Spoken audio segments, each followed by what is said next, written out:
monthly feature, the Healing Hour, and today we're going to be celebrating people who took a chance on us. There are people who have taken a risk with us. And I want to know, who is that person for you that gave you an opportunity when you believed you didn't deserve it, or when you believed you were not ready for it, but they took a chance with you. And you look at yourself right now and you're just so grateful that there's somebody who saw something in you that you were not seeing at the time. It could be with work. It could be maybe with a relationship, with a mentorship, whatever it is. That's the stories we're going to be sharing between 10 and 11 o'clock. Some of you prefer to share your stories via email, so you can send that on cm@702.co.za. At 11 o'clock, we're going to do our World of Work feature. Today, we'll be discussing quiet firing. It's a new trend that's been emerging. We've spoken about quiet quitting before.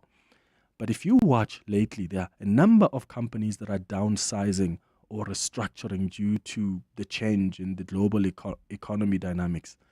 And this has led to this emergence of this trend known as quiet firing, where companies are using quiet firing to reduce the size of the workforce without having to pay severance packages. Right? It's a tactic that would include maybe even creating circumstances that make it unbearable for you as an employee so that you voluntarily resign.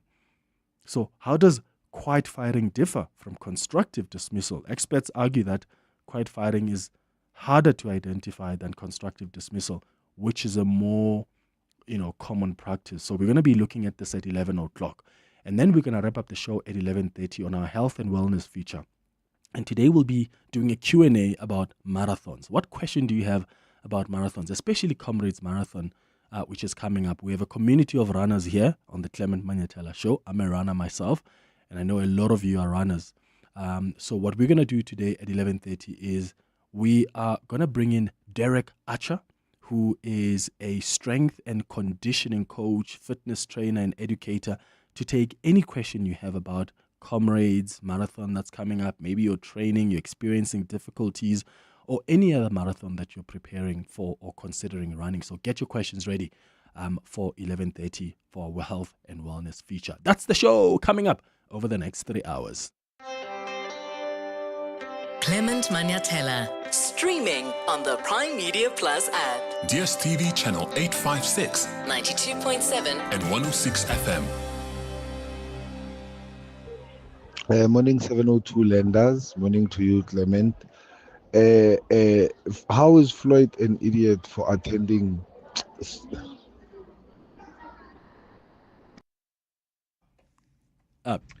Good morning, Clement. Clement, I have 2 words. PR stunt. I don't think it happened. I think this was some PR stunt. Thank you. So, you see, and that's the point I was trying to make earlier about some people who don't believe the Deputy President. And I think part of the reason is that you're not really hearing a lot of information about it. There's a lot of discrepancy. There's information that's not coming through. Like, also, if really, because I'm asking myself about the competency also of the security team. Like, if I'm driving in a VIP protection vehicle and there are bullets on the car, how long does it take for you guys to determine whether this is a rock that was thrown at the car or a bullet?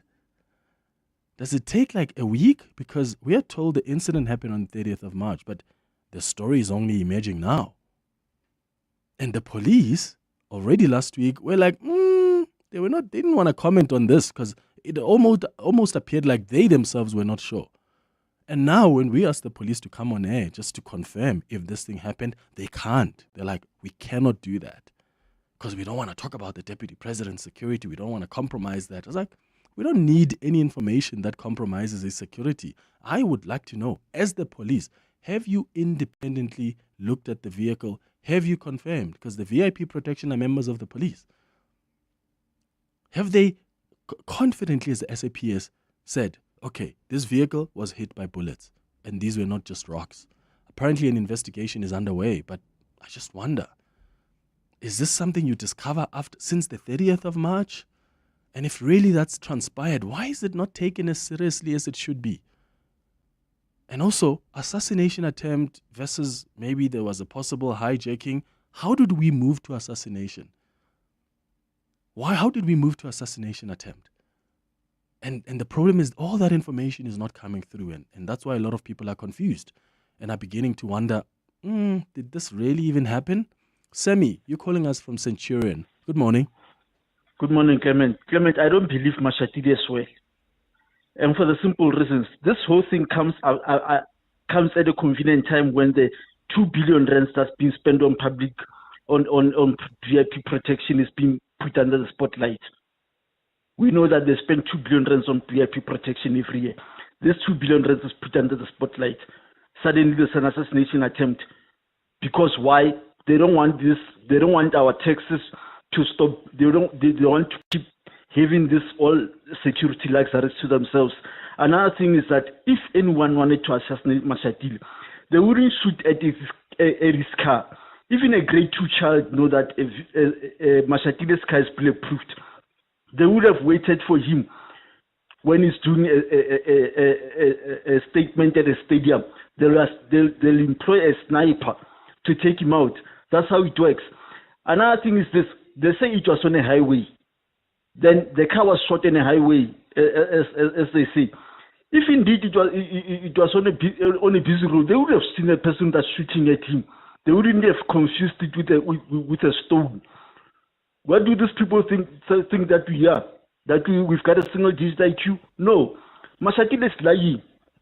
He wants this thing. They want to hold on to this 2 billion rand of VIP protection. That's all there is to it. Yeah.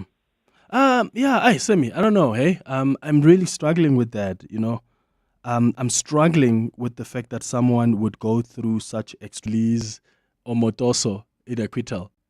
It's not the judge's problem that the state has failed to do its job. The judge's responsibility is to look at what the law says versus the evidence that's presented before them. So your emotions are the last thing that the judge must be considering. They consider the facts. But be that as it may, if you believe in the rule of law, then this is a moment that really questions your belief in the rule of law. This is someone who has escaped this country. He was facing serious charges. Yes, he decided to go to church. He's got every right to go to whatever church he goes to. But he's a political leader who claims to embrace and advocate for the rule of law. Or does he? So we have to ask ourselves that question. If really he believes so, then what was he doing with that man who is a wanted man in South Africa? The court in his own country has ruled in favor of him and his wife being extradited back here. So unless Floyd Shivambu also has every right to also defend that and say, no, guys, I don't believe that this man is guilty. In fact, I support him.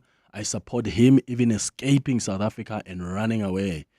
Because that's another thing here, is if you are so innocent, there's nothing wrong with you supporting your pastor. But your pastor is also run away. He literally escaped. Is that something that you defend? Is that something that you justify as a member? I struggle. I really, really struggle with that.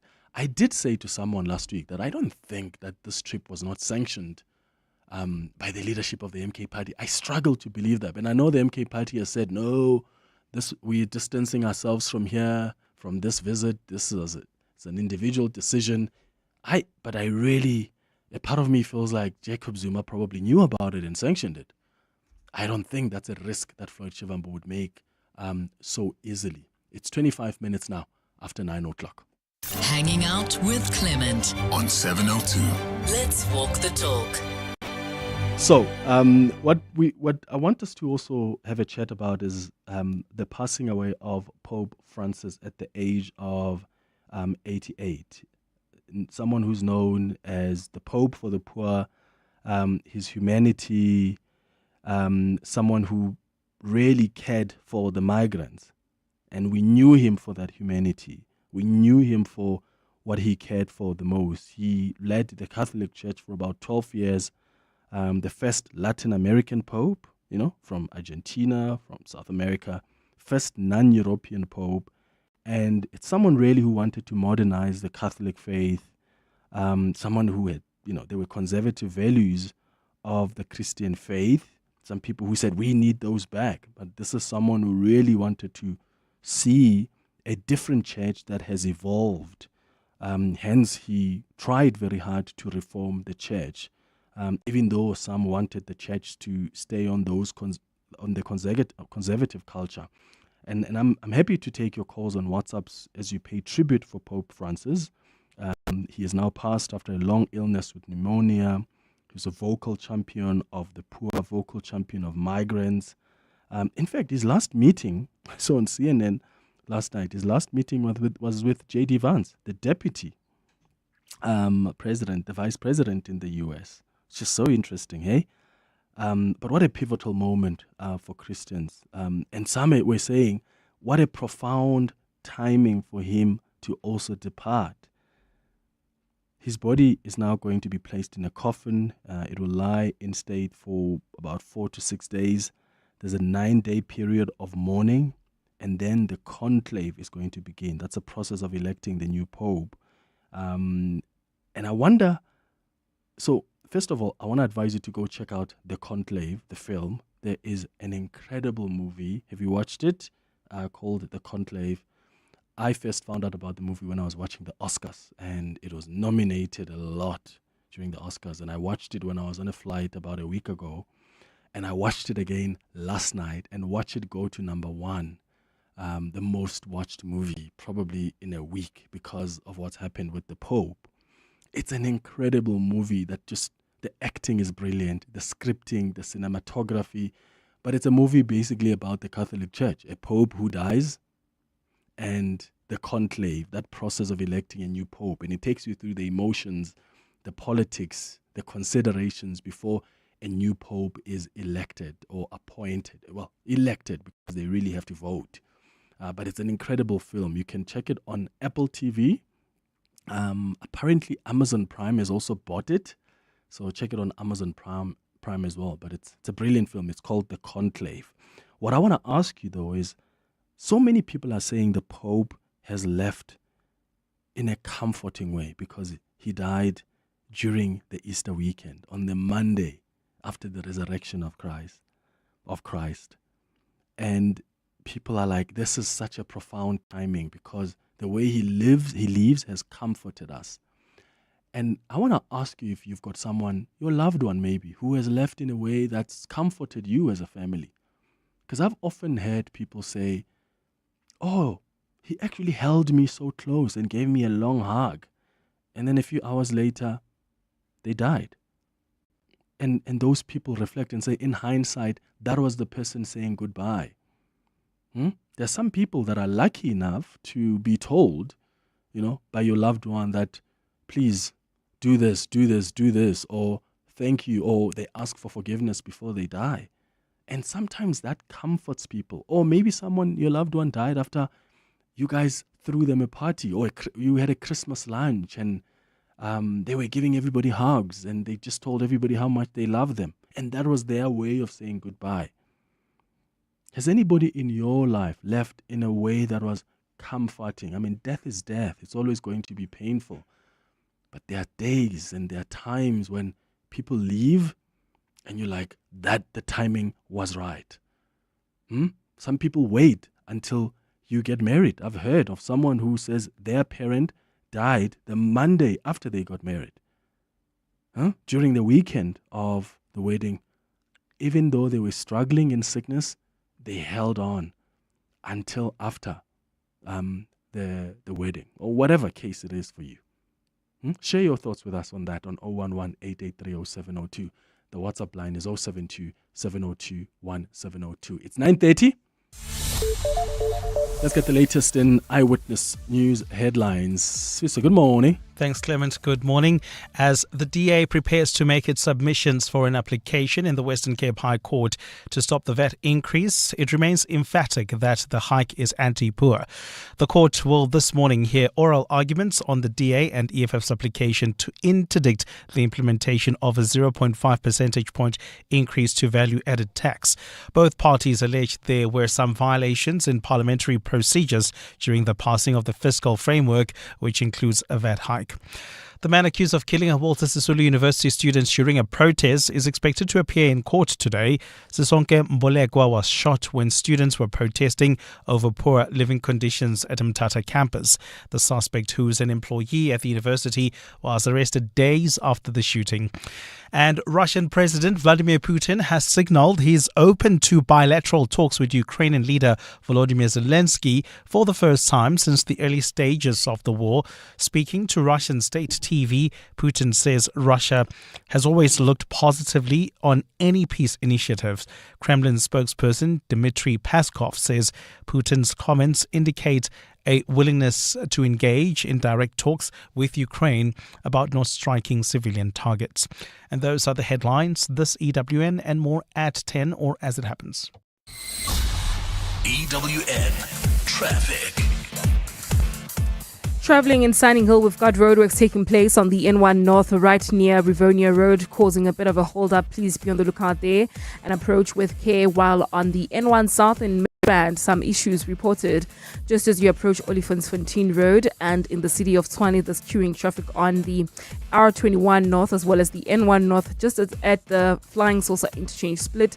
Please be on the lookout there. There is roadworks that are taking place just as you come out of Melmay Pierce Drive, and that's the reason for those queues. Traffic lights are still out of order in Four Ways at Winnie Mandela Drive and Leslie. They're also out of order in Edenville at Van Riebeck and Motorfontein Road, causing a bit of a backup there as well. I'll have more updates for you. Stay tuned.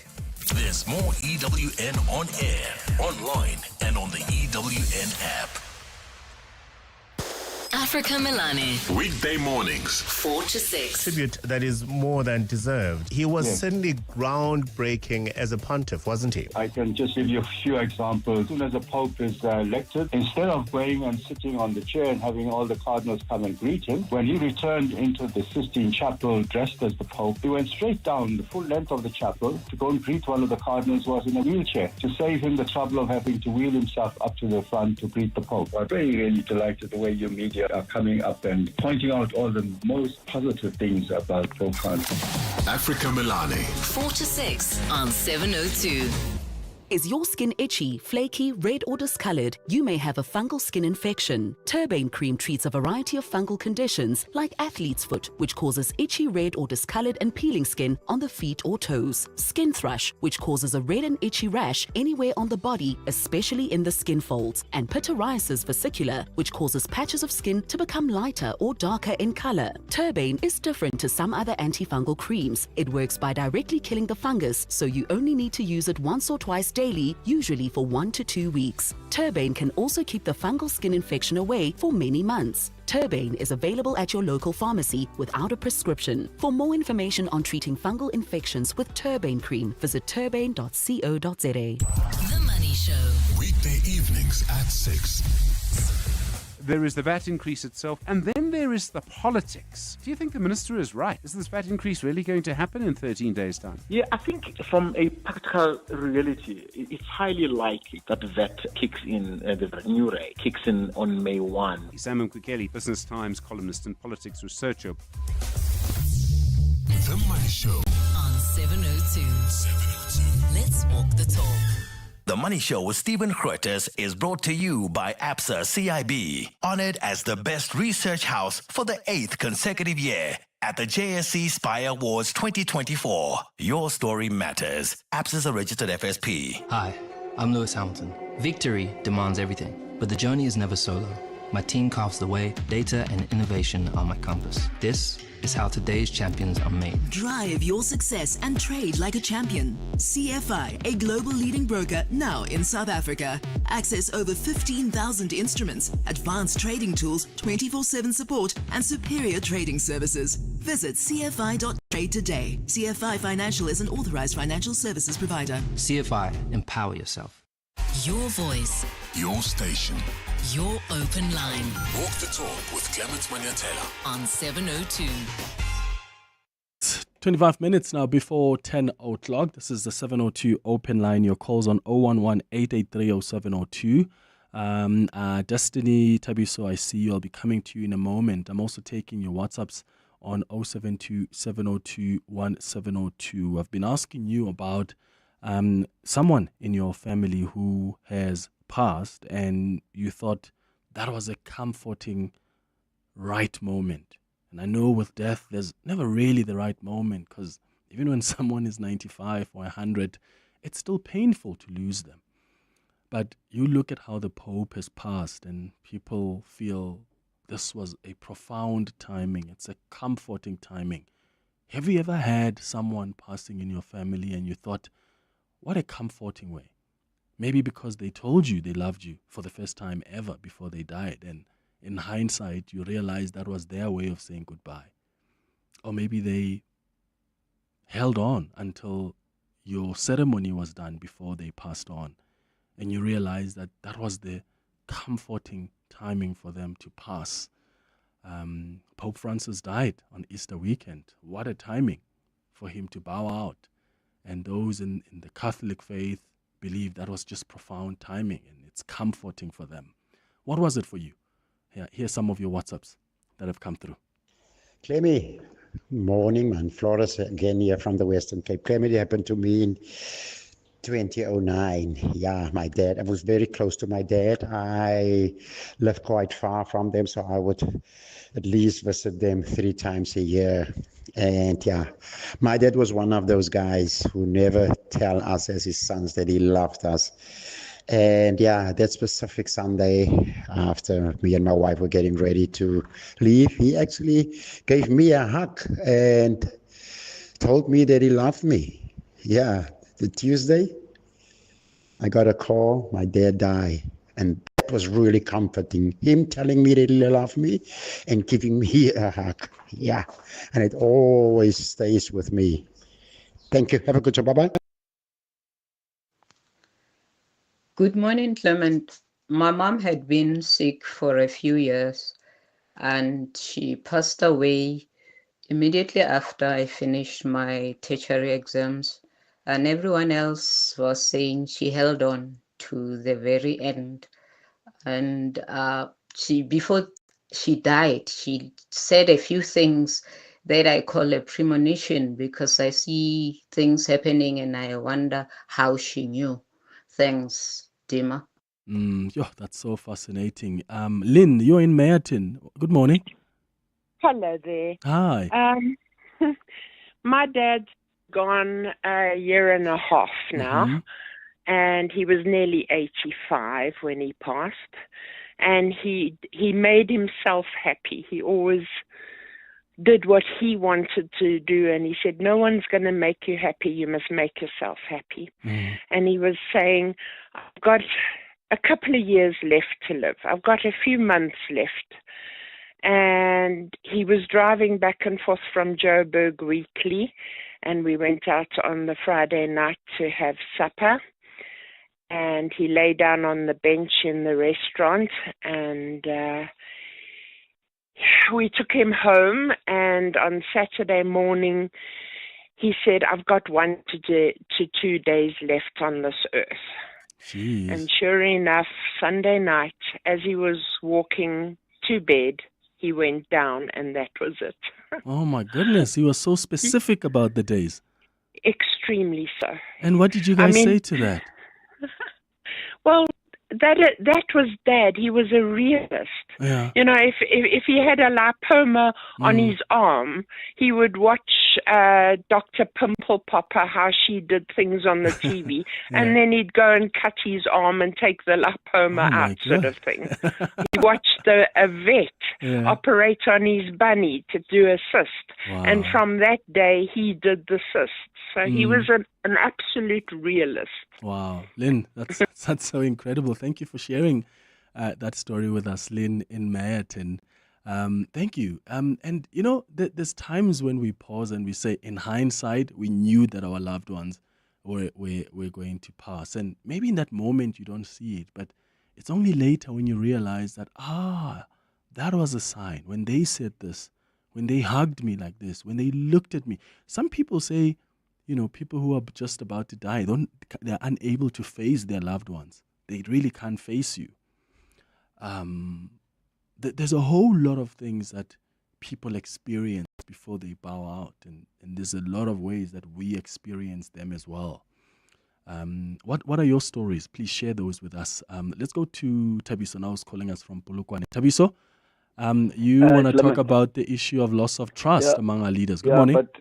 I think we do have a loss of trust in this particular country. That a story that were in the headlines on Sunday about but I'm not sure there is an attempt assassination of the DP and what happened. But you could hear that generally all in sundry people are not believing it. Maybe that's where the problem is. But if you look in terms of criminal activities that are happening in this country, the stories that we hear of kidnappings and all of that. I mean, if the journalist, you remember the story of the journalist in Grove, who has been kidnapped now, and the wife, he has disappeared, not kidnapped.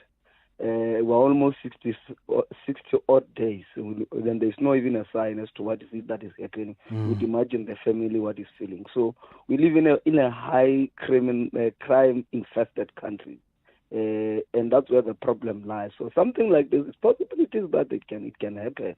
Let's not rule it out. I don't think the police will just go and lie and say, no, man, indeed it was not it was not gunshots. I don't think they will lie to that extent, because that's a high profile individual in that particular way. So I think it's a matter of loss of trust from South African to politicians in general, because of how many of our politicians behave in so far as issues of safety is concerned. Yeah. We no longer believe them that things like this could happen. What if the worst could have happened? We'll be questioning ourselves as to what was the lapse in security to an extent that something like this can happen. True. So that's my viewpoint. Let's just give it the benefit of a doubt. You can't hide anything in this country. Absolutely. The truth will definitely come out. The truth will come out, and that's where we can be able to interrogate it. And if really that's what transpired, Tabi, so it's got to be taken seriously. We cannot have the Deputy President surviving an assassination attempt like that, and then we just move on like nothing happened. I think it's supposed to be taken seriously, but equally so, like, we need some information about it. The fact that the police are not even able to tell us if they themselves can confirm that they were bullets on that car, it's making me question so many things. Because this thing happened on the 30th, guys, of April. It's been, 22 days now? Surely there's some preliminary report from your investigations that indicate to you this is what transpired. And if there's at least some information you have, my goodness, share it with the public. This is serious. Destiny, you're calling us from Johannesburg. Good morning. Morning, Clement. I agree with the previous caller. It's all about trust. Mashatile, I feel like shaya. So, Clement, I drive on the N1 south and north on a daily basis, and I either encounter one VIP protection vehicles either in the morning or in the evening when I go back home. They move like this, right, Clement? On the N1, they'll have either about 4 or 3 X5s, right? And then in front of the X5s, there's 2 1 series. It's COP series. BMW 1 series of COPs. At the back, another 2. On the side, there's 2 bikes. In front of the two white series, 1 white series, it's 2 bikes also at the back. The ones on the side, they always push us to the far left, right? They almost take 1.5 lane to move. And the one in the front, they clear the cars for the X5. So I'm trying to imagine in which world one could have an opportunity to do what he says was being done. And they because don't they are see. so aggressive. No, because they are so aggressive on the road. Like even if you try and move close, not even close, like when you move back into the lane after they move back, the one at the back is so aggressive that I'm just trying to picture how maybe they could have found the greatest sniper, one of these very fancy snipers, I guess, when we see the ones we see in the movies. But when I think about it logically, I just don't see how that could have happened because of just the way they move in traffic. They are very aggressive. They are very, like, they push everybody off the side. Yeah, maybe he'll tell us when they got a chance to get to him. I don't know. Yeah. But for me, when I think about it logically and what I see on a daily basis on the N1 South and North, he's pulling a Trump on us. A Trump on? Yeah. You don't believe Trump's story? No, I go Destiny. no. Okay, Destiny in Johannesburg. Thanks for your call. Let's go to some more WhatsApp voice notes. It's 14 minutes before 10. Good morning, Clement. Yeah, me, I have a strange one. It's Namsa from Komhlanga. When my mother passed away, my mother was someone who was working like far away and coming only once a month. But that month, February. Good morning, Clement. So my story is, I used to stay with my grandmother. So when I decided to move out, from home and get my own flat, she was staying alone. So it happened that it just maybe a few months later when I left, she was in her 80s. She started almost like this other one time I just called her from work. And she was incoherent. Like she sounded like she didn't know who she's speaking to. And then so my mom decided to take my gran in. By the way, my gran literally stayed a street away from my mom's house. So she moved in with my mom and dad. Then she got hit with a stroke. I think it was December, maybe a year or 2 years later. And then now I think she wanted to die, but she couldn't die like at my dad's house.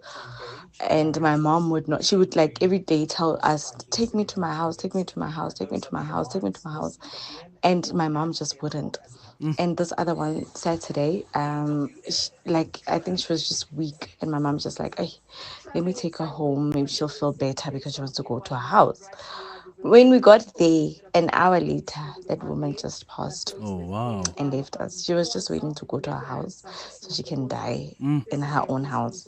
Yeah, have you picked up, guys, that even that there's sometimes, it's obviously not all the time because there are many people who die in hospitals, but sometimes it's just those moments where even Pope Francis, you're so sick and you get discharged from hospital.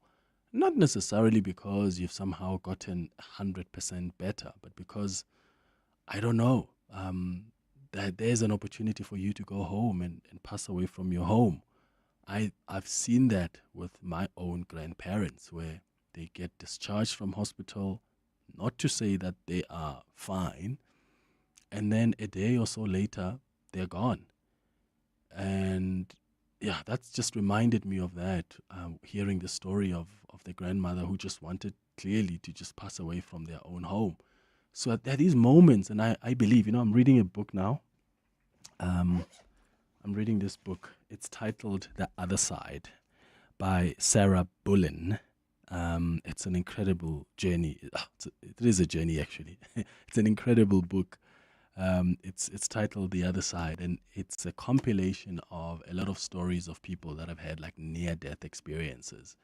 And they tell you of what they experienced, on the other side. And it's people from different faiths, different beliefs, even atheists, a lot of people, especially people on this continent, who have gone through that experience, out-of-body experience or near-death experience. But it's just a book about spirituality and to understand that we are more than just these physical bodies, which is what I've been really making a lot of noise to you about in the last couple of weeks. But it's a great book, and this book that just teaches you that as well, about the journey of death and how death, doesn't just start now and it happens now. It's actually a journey. People take long to die. And I believe that people actually sort of have an inkling of the time is about to come, or it is here.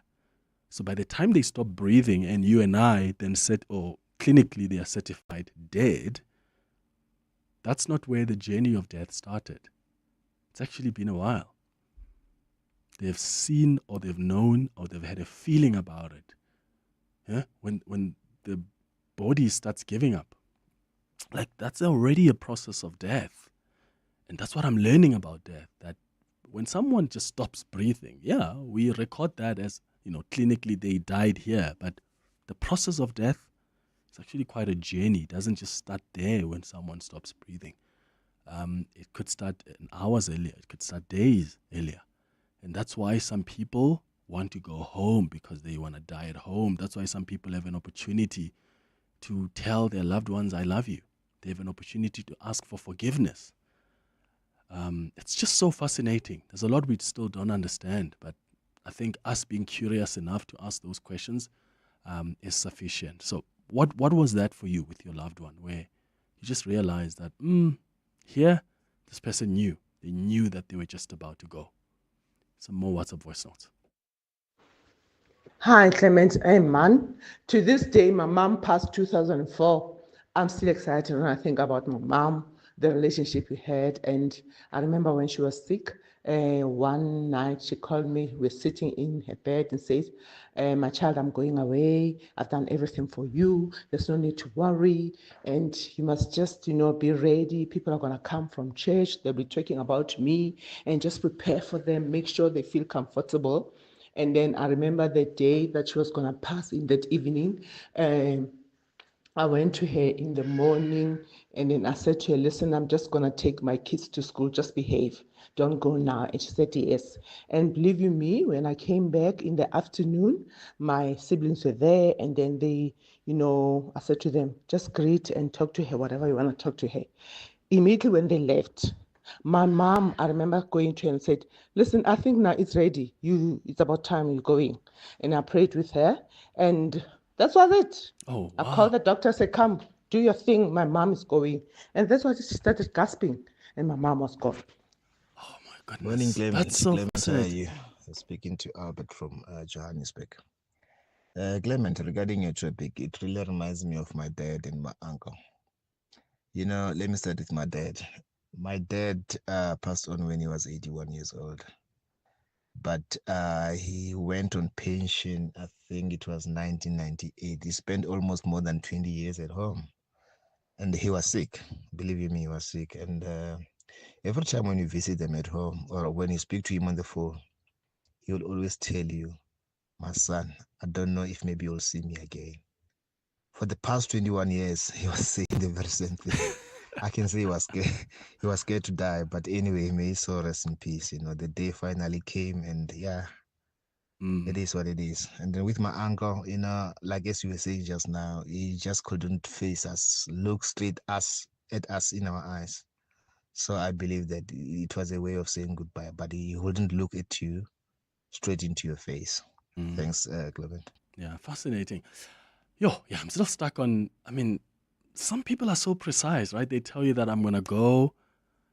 Just make sure you prepare for the people that will be coming. I don't know if, and because we're raised in a society that doesn't want to talk about death, we find it awkward. I find it awkward. Like the minute my mom even wants to just talk about it, I'm like, ma'am, please. Don't. Whether it's just like parents just warning you that, when I die, please do this. I'm like, I don't want to get involved in that chat. You're not going anywhere. But I think there's an opportunity there to be more open about these conversations. I think there's an opportunity to be more open, because I think there's a lot that maybe we can hear from them. There's a lot that we can take in. There's a lot they can share with us in their last moments.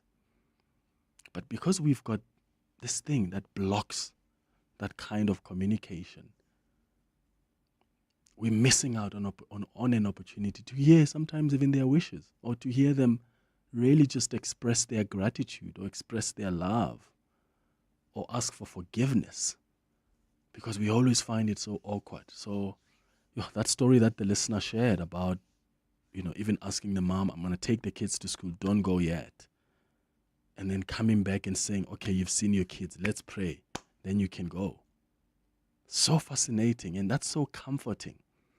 So comforting to have your loved one leave like that, because as painful as it will be that they're no longer with you here, you've literally just held them and helped them cross over to the other side. What a comforting moment, eh? A few days before my grandmother's death, when she was hospitalized close to a month, she had requested for my mother and aunties when they went to visit that they must come with me the following day. And then I went with them, and then when I got to the hospital, they had denied me entry. Because at that time, doing standard 1, I was still a child. They did not allow children into the wards. They had to beg them because it was my grandmother's request. The moment they allowed me in, I remember she held my arm, but she could not speak. So there was no voice coming out, although I could see she was trying to speak, but there was no weight. And she also tried to open her eyes, but she was struggling. But the next day, then she was pronounced dead. But I did not get any message from her because she could not speak. Morning 702. Mina, my mom, was just that person who believed in God too much. He likes God. He kept on telling us that he's ready. Like the train, it's waiting for her. The train is waiting for her. It's only her who has to say yes, because he has packed everything for the journey. That's what my mom said. Yeah. The train.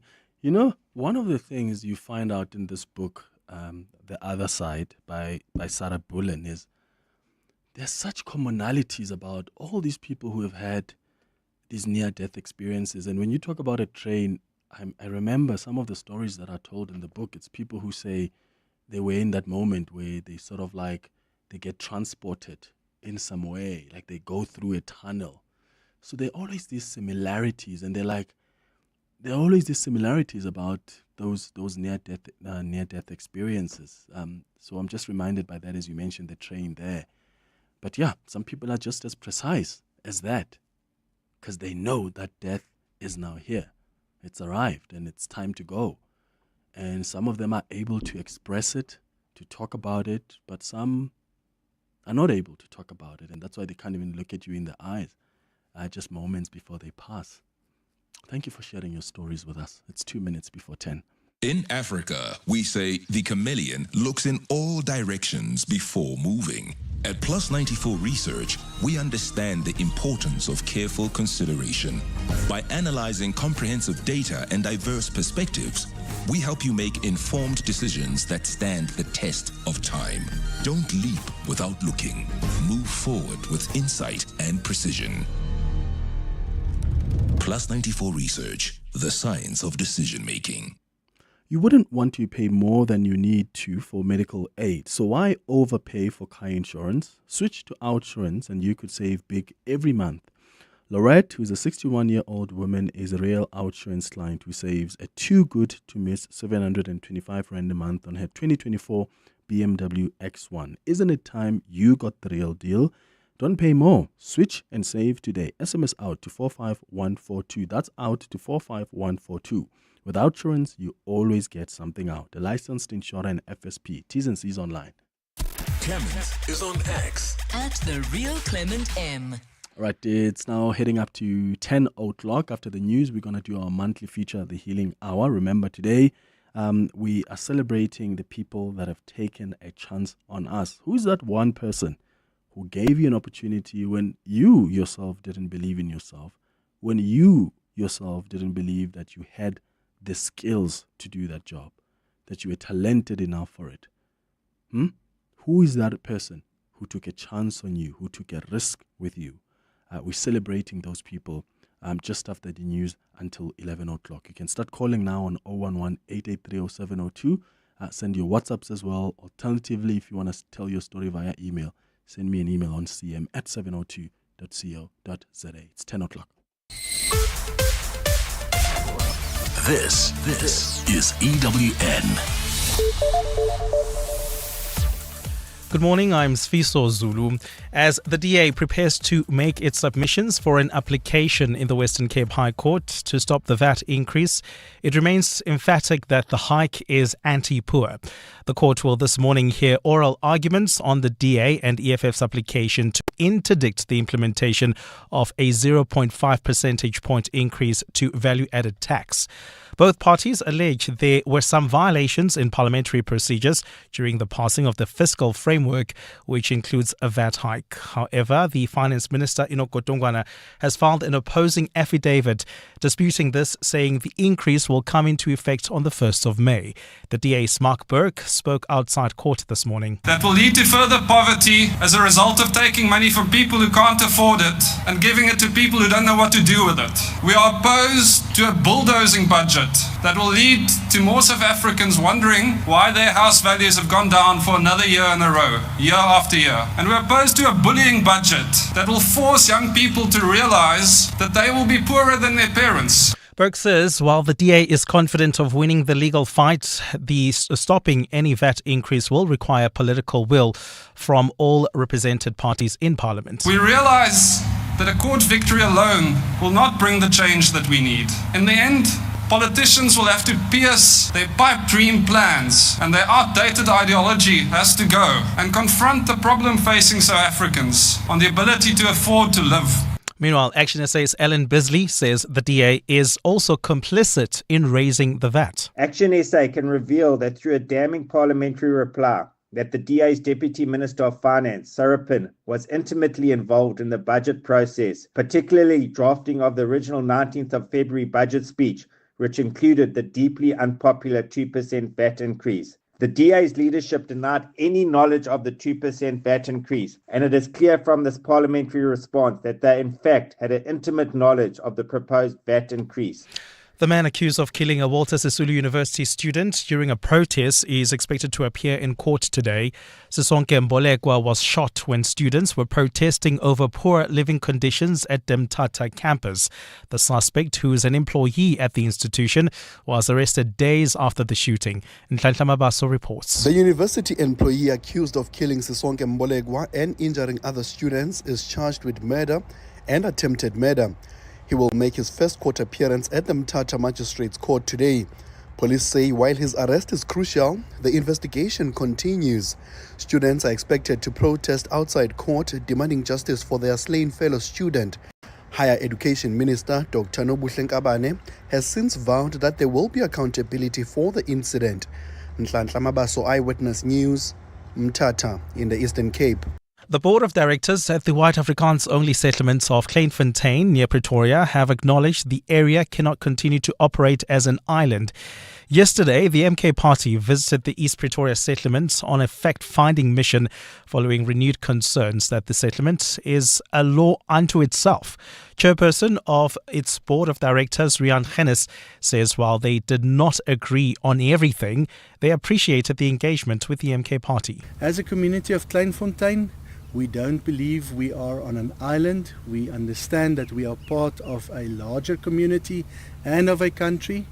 We appreciate when there is outreach to us and proper and positive engagement with us.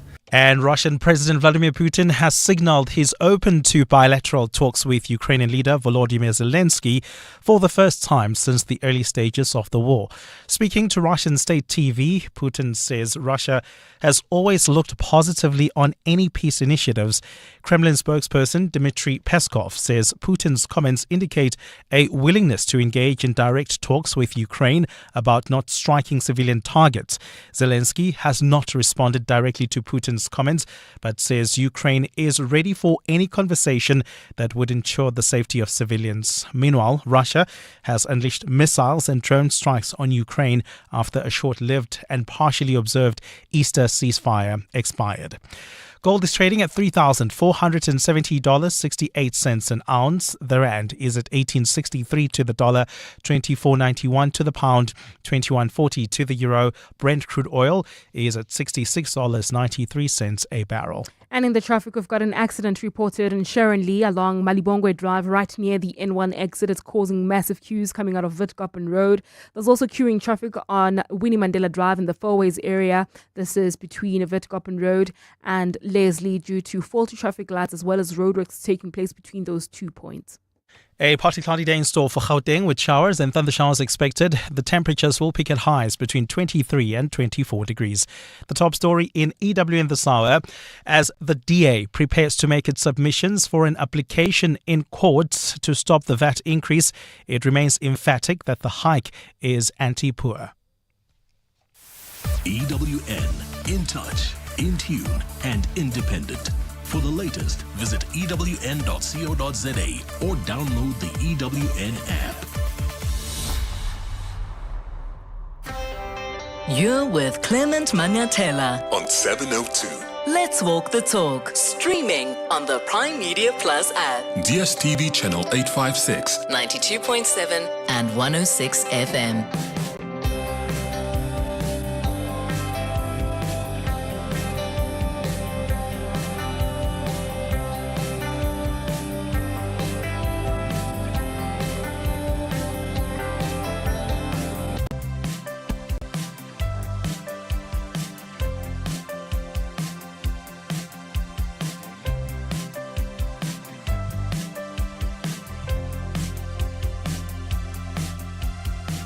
Seven minutes after 10 o'clock. Dumelang, welcome to the second hour of the Clement Manyathela Show. Thank you for staying with us here on 702. I hope you're well this morning. Thank you for your thoughts, your contributions, your WhatsApps on the 702 open line. Time now for our monthly feature, the Healing Hour.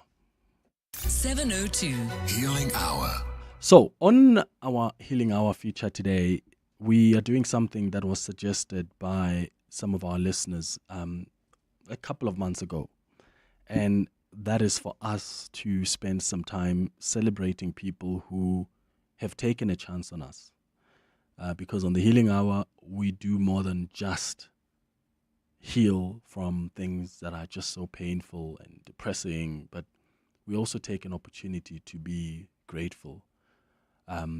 We take an opportunity to identify things that have really changed us, things that have really helped us even in our own journeys of healing. And today we are going to spend this hour sharing our stories about people that have taken a chance on us. Because I do think that those are moments that we need to appreciate. They're moments that we need to be honest about and recognize. And I would like you to give us a call to share your own story with us. Who is that person that gave you an opportunity when you believed you didn't deserve it? Because there are some of us who have been given opportunities and we simply said no to them because we just felt we don't deserve them. There's some of us who have said no to opportunities because we felt we were not ready for them. But there are people who have taken chances with us. There are people who have taken risks with us. When you didn't have the necessary experience, or you believed you didn't have the skills or the talent, but they saw it in you. So who was that person for you who took a chance on you, who believed in you, perhaps when you didn't even believe in yourself, or gave you an opportunity when you even knew you didn't deserve it? Maybe it was your boss, the boss who hired you. Maybe it was a loved one who made a financial sacrifice for you because they saw that there's something in this boy, in this girl. Maybe for your education, for your business, who was that person who took a chance? Maybe a partner who supported you during a difficult career change because they could see what's on the other side. Could be a mentor, maybe who invested in you and they gave their time. Or a friend who stood by you even when you made mistakes. Give us a call on 011-883-0702. Who took a risk on you and how did it impact your life? So let's celebrate those people who dared to believe in us even when we didn't believe in ourselves. The number to dial is 011-883-0702. The WhatsApp line is 072-702-1702. Let's start with Kamorelo, who's calling us from Tembisa. Kamorelo, good morning. Hi, good morning, Clement. Hi, Kamorelo. Go ahead, brother. What's your story? Yes. My colleague, my ex-boss from AECR, he sharpened my skills, that man. He taught me a lot, and she was way too patient, and he took that risk to hire me. So today I am who I am because of him. Yes, I really appreciate that man. What happened when he gave you the job, Kamogelo? Why do you think that he was taking a risk on you? Were you still new? Were you still a junior? Were you still wet behind the ears? What was your story at the time? I was a student. I was an apprentice. Yeah. So yeah, from time to time, he was guiding me on how to do the job, And when my contract ends, so he kept on pushing to extend it by 1 month, until they advertised the job. Yes. Yeah, Kamogelo, thank you so much. In Tembisa. Tato, you are in Kagiso. Good morning. Hello, how are you, Clement? Good, Tato. How are you? I'm very well, thank you. Who took a chance on you? My athletics coach. So I used to do like 800 back in the day, but my story was a bit different. So I was coming from the rural areas, and then I just started running, and I think he saw like a lot of potential in me, and to a point where like I was able to like progress to like national, to represent South Africa, and all of that. And all of that effort was actually meant for me to like become the next great thing, of which didn't work out. But you end up getting bursaries and all of that, but it turned me into like a very resilient CA. And like even in places that I step into, people will talk about the level of resilience that I have, and all of that comes from running. And I want to send a big shout out to my coach, because I think if he hadn't taken a chance on me, I wouldn't have really become the person that I am today. Yeah, we took a different trajectory in terms of my future, but it all worked out, I guess, in the end. I didn't end up with a gold medal or Olympics or whatever, but from just a life point of view, it just worked out. That's amazing. A shout out to your coach, Tato. Thank you for sharing that with us. Lisibana, you're in Greenstone. Good morning. Hi, Clement. Thanks for taking my call. Sure. I want to give a shout out to my former boss. I call him my brother from another mother. His name is Kevin Whitfield. He was my line manager when I was working at Nedbank many years ago, and he believed in me. The year before reporting into him, I had submitted a request to my then line manager to say I want to go study full-time MBA, and I want the company to pay for my fees and my salary while I'm gone. And my then line manager said, it's not going to happen. While you're gone, I have to find somebody to do your job and still pay your salary. So the following year, I went to vets. I went to write the entrance exam. I was successful. And then I went to Kevin, and I said, Kevin, this is what I want to do. And Kevin says, let's write a letter to the group CEO with your proposal. And within a week, the response came back, and there I left to go study full-time towards my MBA at vets.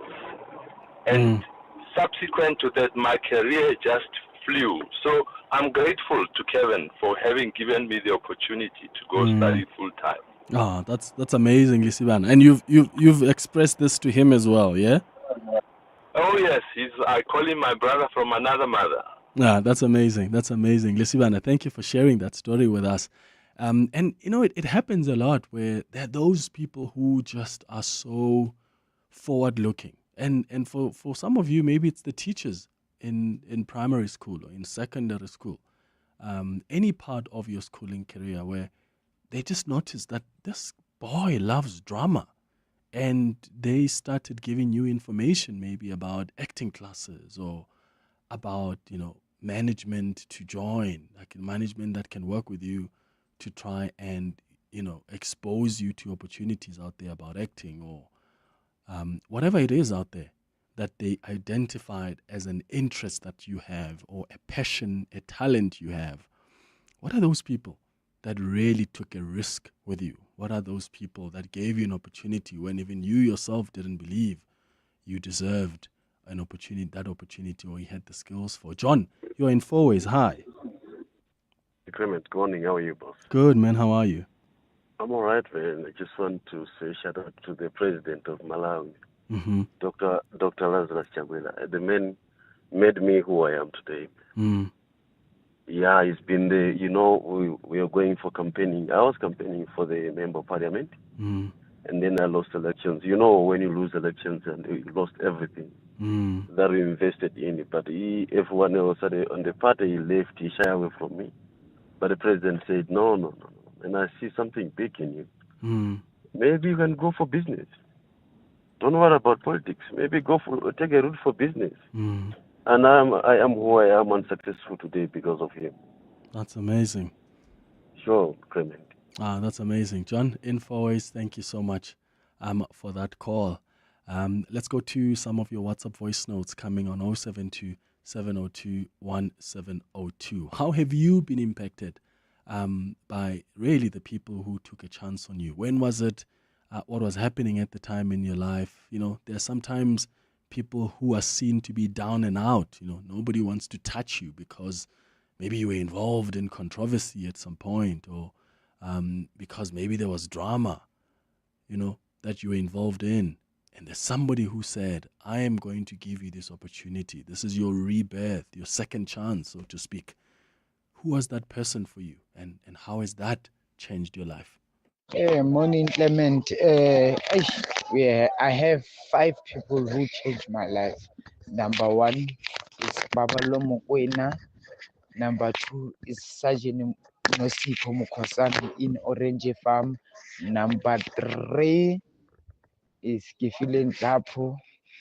Number 4 is my mom. Number 5 is Ben Gomete, a motivational speaker. Clement, they gave me a chance when I didn't finish school at Parliamentary Constituency Office in PCO, and then give me a chance to go to school, and then I had to have a chance to work at PCO. Now I'm a qualified social worker, where they helped me to study, to finish my school, and then do practical of social of the life. Yeah, thank you for that. Edna, you're in Kempton Park. Good morning. Morning, Clement. How are you? Good. How are you? I'm all good. Now for me, it's really 2 people. One, it's my, so now I'm going to reveal my age, my Standard 5 teacher, Daddy Jones Ramokhopa. So back then, I was at Bujelong Primary School. So what they did, they then said, we want to separate 2 classes. We want to group the slow learners together and then the high performers together. So I was then left to go 5B, the slow learners, right? And then they had 5A. So then it was a maths period. Then he walks in and he's like, Maluana, what are you doing here? I'm like, they said I belong in here. He's like, no ways. He called all the other teachers and they started having conversation about me on why I shouldn't be in grade 5. Why I shouldn't be in standard 5B. And I remember Mekwenaite was the class teacher. It's like, no, she's a little bit of a slow learner. Let's give her a chance. Let her prove herself. Clement, in less than a month, I was actually the first learner to teach the others on how you can prove yourself. Wow. Then the next thing I recall is Mekwenaite is like, Malwan, get your books. I'm like, okay, where are we going, ma'am? And she's like, no, you now belong to 5A. And that is all thanks to Daddy Jones Ramokho. But the last I heard of him is that he was a principal at Kosoutwana Primary School, which is in Kempton Park.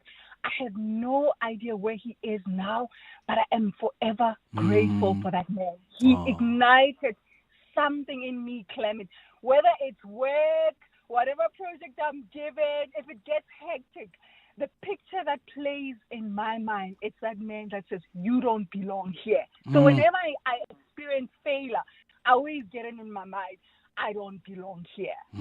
Ooh, So Edna, I am forever grateful. that's amazing, man. What an inspirational story. And that's the thing about these moments that happen even when we're still young, is that they can really be a force for good when we are older. The fact that Edna, at her age now, is able to go back to that moment, even when she is facing some difficulties or challenges and needs some inspiration, that just tells you how significant those moments are. Maybe it is you who has had a similar experience. Is there a teacher that impacted you in a massive way, in a way that has stayed with you for years to come? Give us a call, 011-883-0702. Your WhatsApps are on 072-702-1702. Dumelang Clement and Team Kingsley from Germiston. What an important feature and topic you are having. And I really do think we need more people to take a chance on others. My story is a few years ago, I was given an opportunity to work at a large advertising agency. And I just want to thank Beverly Jones, who was the general manager at the time at this particular advertising agency.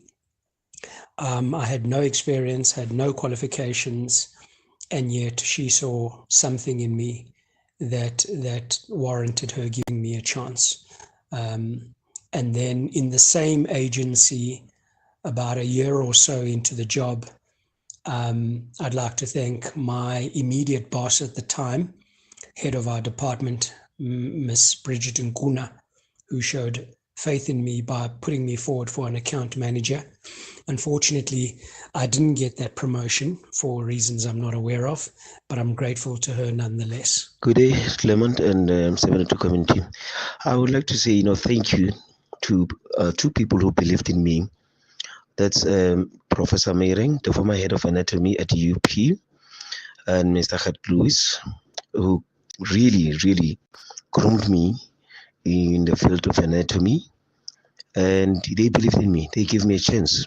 I've been in the field for almost 23 years now. They believed in me. And I would like to say thank you. May the Lord bless them. Thank you. Tsepo here. Good morning, Clement. Good morning, 702.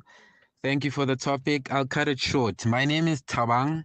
I'm from the East Rand. So I just want to say, my appreciation is to this platform, 702. You guys have literally transformed my life exponentially. So I'm an entrepreneur. I entered a competition through you guys, and I ended up meeting Jonathan Oppenheimer. And also, I ended up also being incubated by a platform called Fetola through FNB. So many other things. I'm literally now at a new client that I signed up through all of these avenues. And this was all sparked by 702. So thank you so much. You guys have literally transformed my life and the life of my business. Cheers. Oh, that's amazing. Hi, Clement. I want to send a shout out to a woman called Cyril Trora Blanche, who works for Masmat, who recognized me and believed me when no one else does. When she brought me into her apartment, when she brought me into her department, everyone called me names, the chosen one and stuff. She believed in me, and then now I'm one of the top performers in her department. Now they respect me. Yeah, that's top performers. So you were called the chosen one, and sometimes that's what happens with people who are being identified as, the upcoming people in any company, right? There are names that you're going to be called along the way. You'll be called the favorite, you're the boss's favorite, or you're the boss's chosen one. That's because those people have seen something in you that you probably were not seeing in yourself at the time. Arnold, you are in Midrand. Good morning. Morning, Clement. How are you doing? Good, brother. How are you? I'm very well, thanks, and blessed at the same time. I was driving now and I heard the program you're having today. And I said I had to call in. Wow, it's powerful, it's beautiful. The lady now, a year ago, I was addicted to alcohol for many years. Yeah.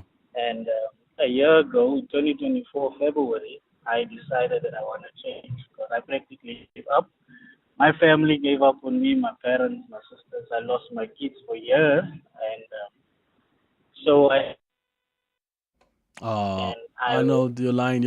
Arnold, let me put you back to the producers. We're going to try and re-establish that line with Arnold. I really want to hear that story, but the line is not so good. Here's some of the WhatsApp messages that have come through while we re-establish that line. Sbu says, Clement, I attended my first ever interview, a boy from Zola in Soweto, and I was in a panel interview at the tender age of 18. I did not do well. A lady called Helena Jones took the risk on me despite opposition from the rest of the panel, as she would later tell me. 20 years later, I'm an executive at the same company. Wow. Sbu, that's amazing. Thank you for sharing that with us. Brasiga says, Madimecha, good morning. For me, it was my partner Nunukoe who believed in me and decided to give me a life-changing chance just after I got out of prison. I'll forever be grateful for her not judging me. And that's the thing about these moments that really are a catalyst for our lives. It doesn't just have to be about a job. Sometimes it's you coming out of prison, someone giving you an opportunity at love. Because ordinarily, the minute you even confess or you are honest about that about yourself, that this is what I used to be, this is the life I had before, it's very difficult for people to want to integrate you into their lives, in society. And to have someone who says, I don't care what you've done before, I care about who you are now. And they give you that opportunity at love, that opportunity at building a family. That's incredible. What is it for you? It may not be maybe for you it wasn't just work. Maybe for you it wasn't someone who helped you at an interview or gave you a job, but someone who gave you an opportunity at love when nobody wanted you. Arnold, we've got you back on the line. Yes, you were talking about your alcohol addiction, and then what happened?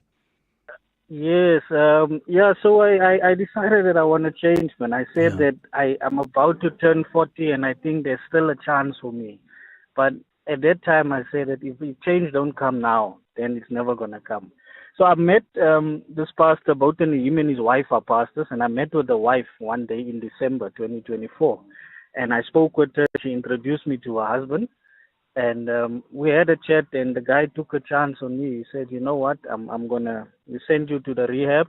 I went into rehab. I came out of rehab, and I am a changed person today. Today I'm a born-again Christian. I serve Christ fully. I've got my job back. I've been working since January this year. Everything has just been going well. Now, this is the person whose family gave up on him. My parents, my mother literally told me that we gave up on you. We did not want anything to do with you. And Pastor Jason and Pastor Temi took a chance on me today. As I'm saying, I've been working since January back at my old company. I'm studying today, doing my first year, studying to become a pastor. So everything is just going well for me, and I'm so grateful for him and his wife and everybody. They played a big role, and they're still in my life. They're still supporting me, and still doing so much for me. And that's beautiful. So I'm just super grateful for them, and super grateful to have this opportunity to actually, give some credit where it's due. And it's my first time calling into any radio station. Welcome, Arnold. Welcome. Glad we could get you to call. And shout out to your pastor and all the best with your studies as well. Thank you for your call, man. Let's go to Shepard in Pretoria. Shepard, good morning. Yes, good morning, Major. Hey, Tada. Thank you. I want to thank God for my wife, who stood firm. My son, when he was grade 1, was told he had ADHD. And my wife, and was supposed to go on Ritalin. We went to specialists, even at public hospitals, and they said this is the way. And the principal and the teacher then at the school really pushed us to get our son on Ritalin and whatever. And my wife prayed and refused to budge. Cut the long story short, eventually we moved the child from the school and took him to another school. And he did well, fairly well. And now, I think it's now about 18 years later, my son is doing his final year in civil engineering, and he's not on Ritalin, which is, is chronic and but big man now, very, very much. Oh, Shepard, we're losing you there, Shepard. Okay, Shepard. Yeah, okay, yes, you're back now. You're saying your child now is fine now. Now my son is okay now. Yeah. And oh no, that line is not working. I apologize for that, Shepard. I'm sorry, man, but I think we got your point there. Thanking your wife for taking a chance, also on your son. He had lower chances, and now your son is doing really well. Lower chances in school, struggled there with school, but now is at a much better place. Thank you so much for that call. It's 10:31 now. Moshe Rabogale, I'll start with your calls after the latest in Eyewitness News headlines. Swiso, hi. Thanks, Clements. Good morning. World leaders, including U.S. President Donald Trump and Ukraine's Volodymyr Zelensky, have confirmed that they'll attend Pope Francis's funeral, which will take place on Saturday. The first so-called general congregation called by cardinals following the death of Francis signals the start of a centuries-old tradition that culminates in the election of a new pontiff within 3 weeks. The Vatican has announced that the Pope's coffin will be transferred to St. Peter's Basilica tomorrow morning at around 9 o'clock before lying in state. The Pretoria High Court will determine today whether the Senzo Meyiwa trial will proceed or if one of the accused will be left without a lawyer, causing another snag in the trial. Last week, the case resumed with the lawyer representing the second accused expected to begin cross-examination of the investigating officer, Bongani Gininda, but he could not proceed, telling the court that he's not ready. And in the Western Cape, the main trial into the disappearance of Jocelyn Smith is set to resume today with the cross-examination of the investigating officer in the case. The main trial was put on ice recently to test the admissibility of confession statements by a co-accused Jacquina Polis and Stefano van Rijn, who claimed they had to be tortured by police to implicate themselves in Jocelyn's 2024 kidnapping. And those are the headlines this EWN and more at 11 or as it happens. EWN Traffic. Travelling in the Crown City area, there's been an accident along Main Reef Road. It happened just before Crownwood Road. It is causing heavy delays. Please be on the lookout there. There's also queuing traffic on the M2 West towards Main Reef Road. While travelling in Sharon Lee, that accident that was on Malibongwe Drive is still there. It's causing a slight backup at this moment towards the N1 exit. There's also slow-moving traffic reported in 4 ways along Winnie Mandela Drive just as you approach Leslie Avenue. That's due to faulty traffic lights there. While in Bedford View, some issues on the N12 West towards the Kilulis interchange with the roadworks taking place right after Edenville Road. Please be on the lookout there. Traffic lights are out of order in Edenville at Modderfontein Road and Van Riebeek Road. They're also out in Alexandra at Far East Bank and Marlborough Drive, as well as at the N3 North and London Road. Please be on the lookout and drive with care. More updates coming up at the top of the hour. There's more EWN on air, online, and on the EWN app. Smooth jazz meets scenic bliss at Old Mutual Music in the Gardens. Featuring Kirk Whalum on Sunday, 18 May, at Walter Sisulu Botanical Garden.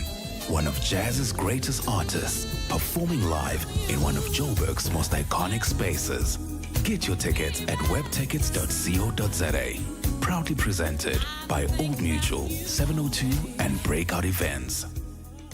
To the itchy, watery eyes, the cough, the sniff and sneeze, and the hives, we say unite against allergies.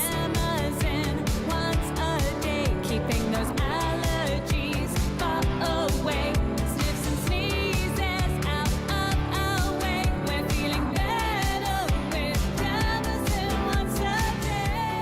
24-hour allergy relief. Speak to your pharmacist about Demazin. Demazin gets it done. To walk the talk is to turn words into meaningful actions. And it's what we at 702 are committed to doing every day. We are also committed to following the rules set out by the Broadcasting Complaints Commission's Code of Conduct. To give you balanced programming, fair comments, and accurate news. But if we stumble along the way and you feel we are not living up to the code, let us know on comment@702.co.za. And if after that you're still not happy, you can direct your complaint in writing to the Broadcasting Complaints Commission. Email bccsa@nabsa.co.za. For more, visit bccsa.co.za. Are you a loyal 702 listener? Do you love listening to 702? Would you like to see our studios and maybe even record a message about 702? Then would like to invite you to come and see us. We'll take you on a tour of our lovely building and show you our studios. And then we would also like to hear from you about how we can improve and be an even better radio station. We'll be doing and hosting a 702 visit on Fridays at lunchtime. It's going to be happening this Friday, but also the following 2 Fridays. If you would like to visit 702 on Friday, send us an email on contact@702.co.za to visit us. You can mail us, on contact@702.co.za. Otherwise, keep listening to the station. Come and visit us. Would love to meet you and hear from you. You're invited to come and walk the talk with us. 702 Healing Hour. 23 minutes before 11 o'clock. It's time for us to continue with our Healing Hour feature, where we are focusing today on the people that have given us opportunities when nobody really believed in us, or when we ourselves didn't believe in ourselves. Who is that one person that took a risk with you, that took a chance with you?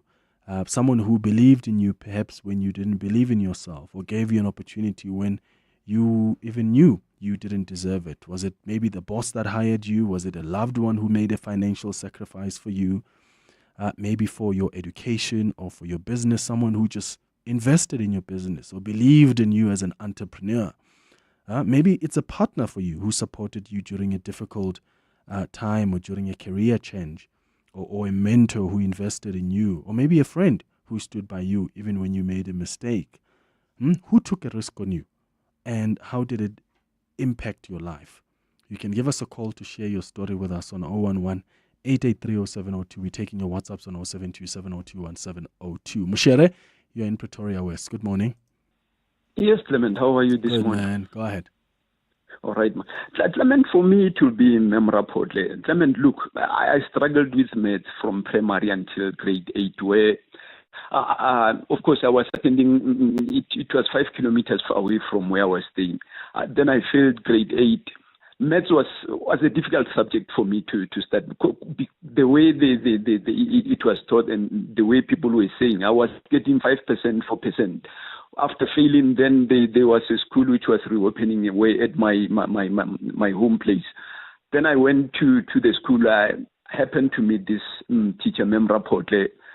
She was patient. Of course, I lacked the basics. Where remember grade 8, where normally one wouldn't want to go back to the basics, but Mem Rapotle was patient with us.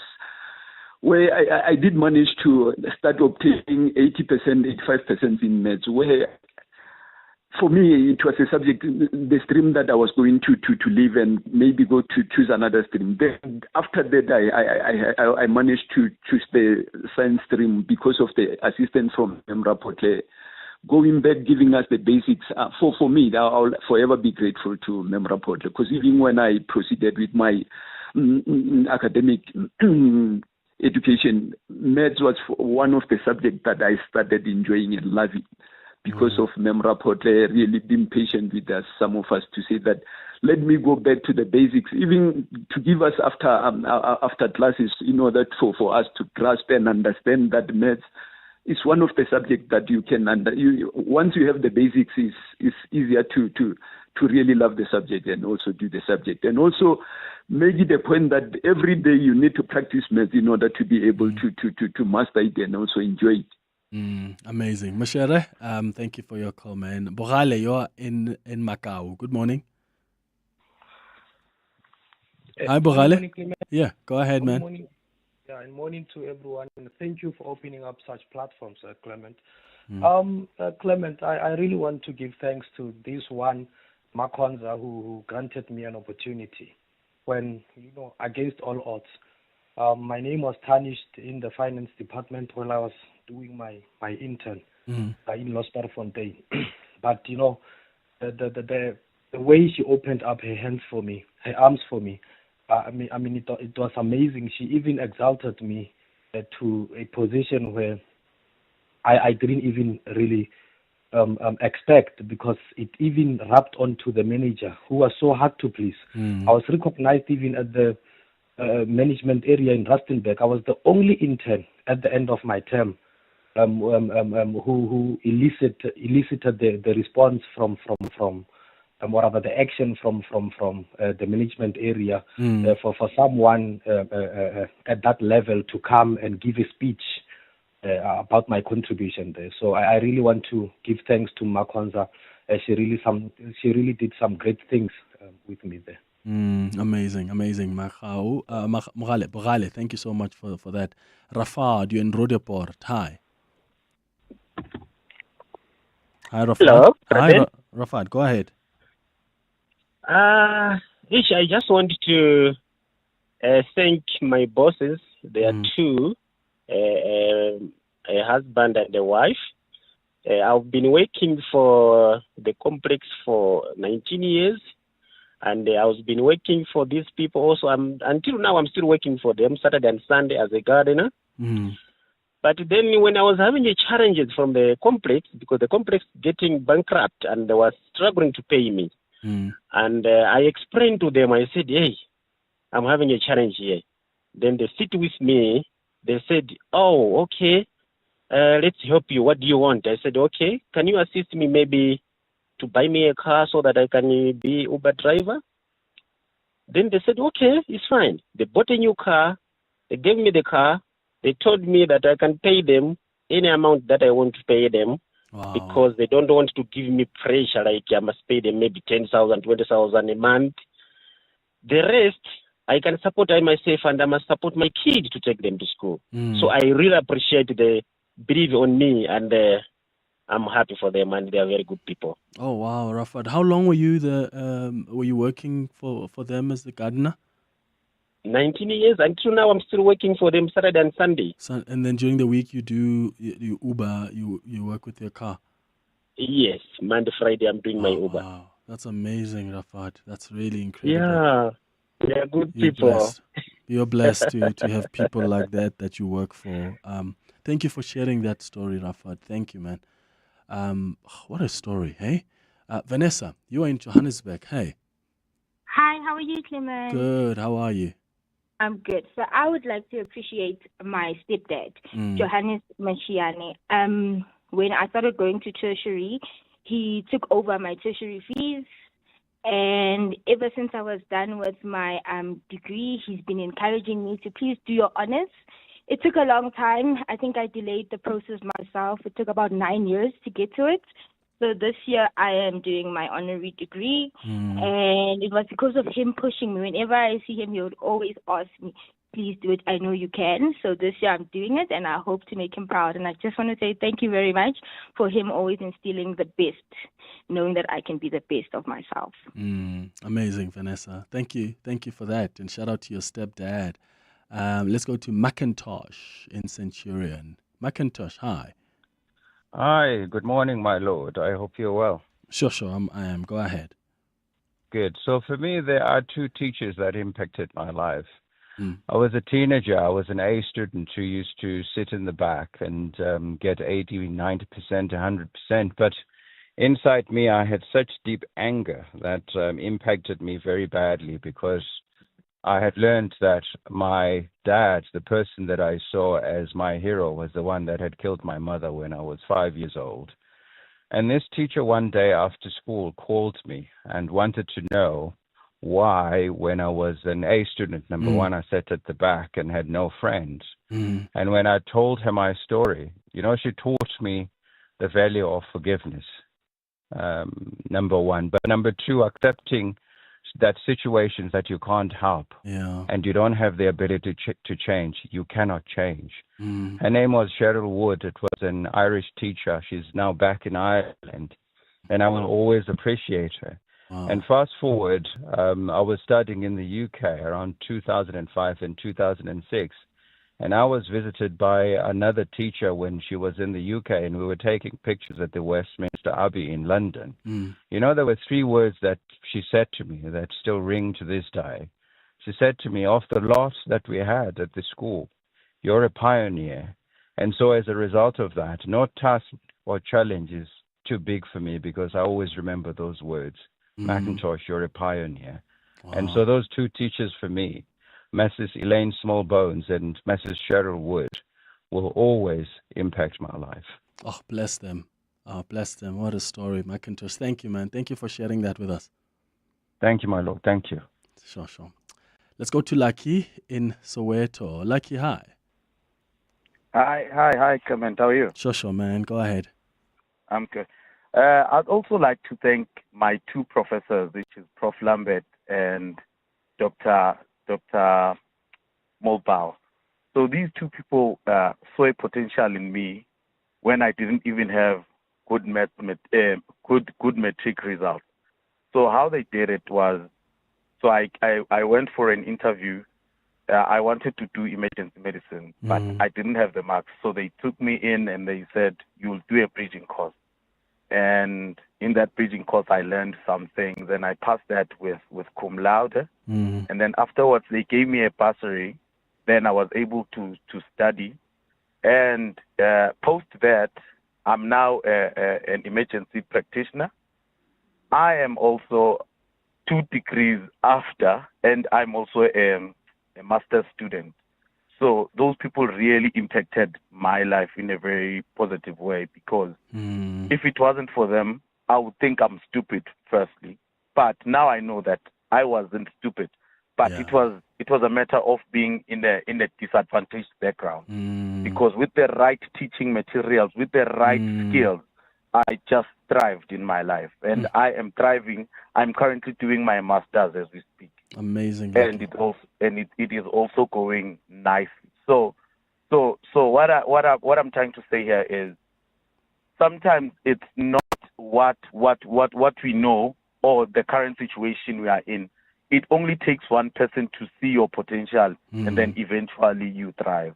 And I'd like to be very grateful. I am very grateful to those 2 people, because they saw potential, and they did not look at the APS score, but they looked at me when I was in an interview, and they thought we could use this person. That's amazing. Yeah, for people to just have that foresight and understand the context of where you come from and how you would perform being given the right resources.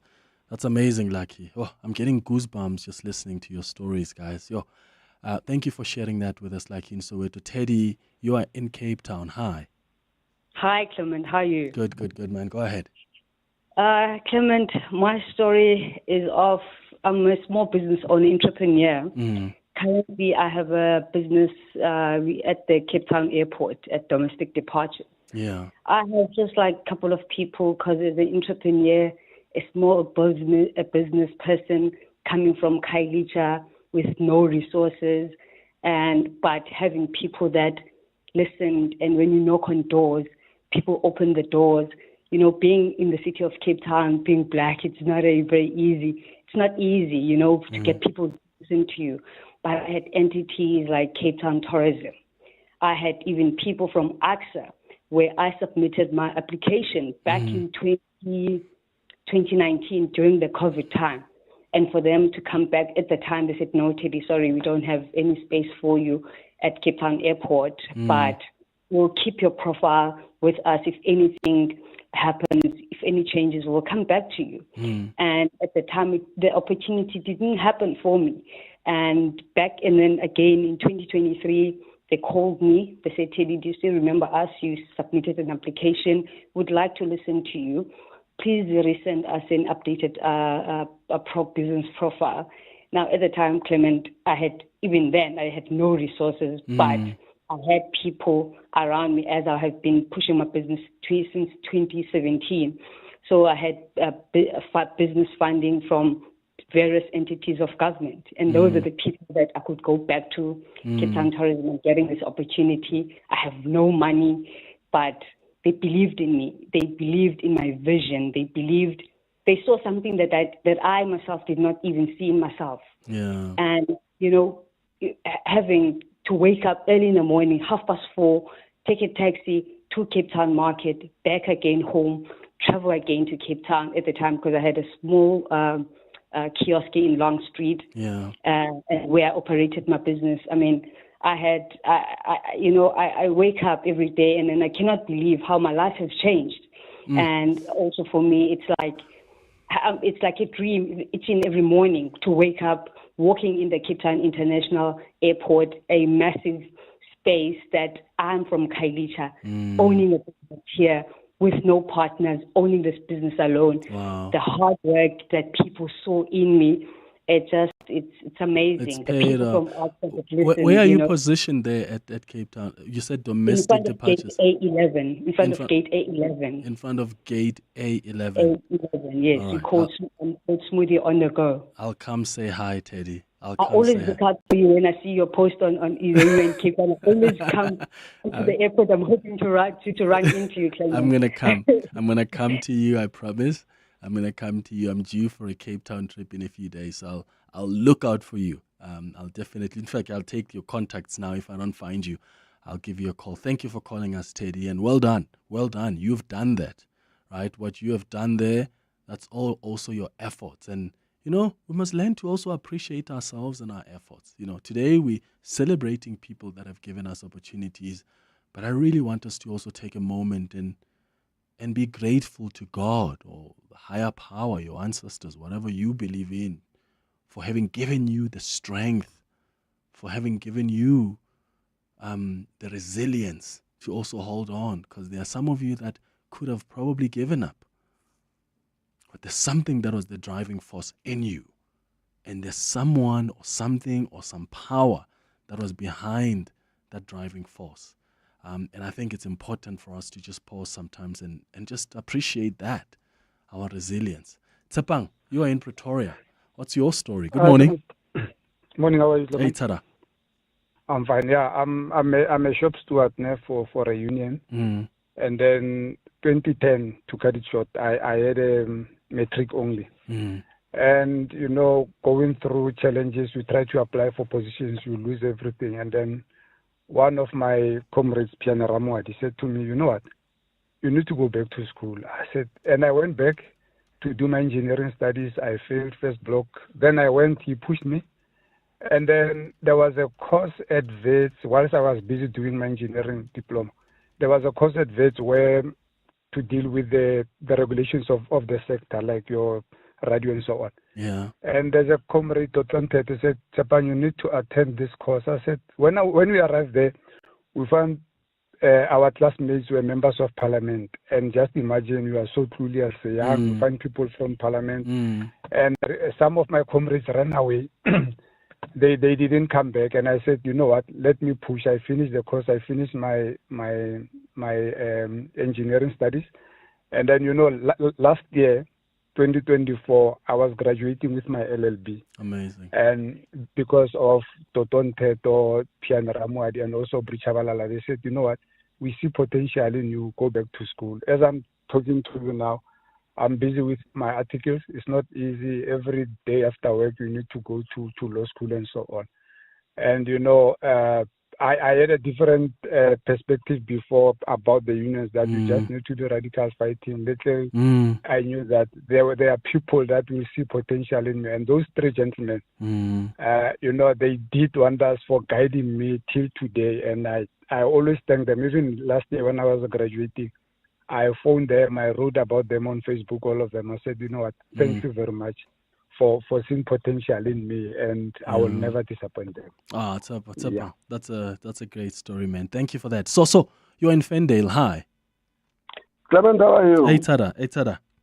Sharp. Sure. Yes, we need to also hear from Sarah. I want to give a shout out to Dr. Jaco van der Westhuizen. This is the guy who in 2016, I don't know how it happened, Clement, but I found myself being invited for an interview for a person with disabilities leadership in one of the state-owned entities. And I went there, and obviously my disability is visual impairment. Obviously, I would need assistance in terms of mobility.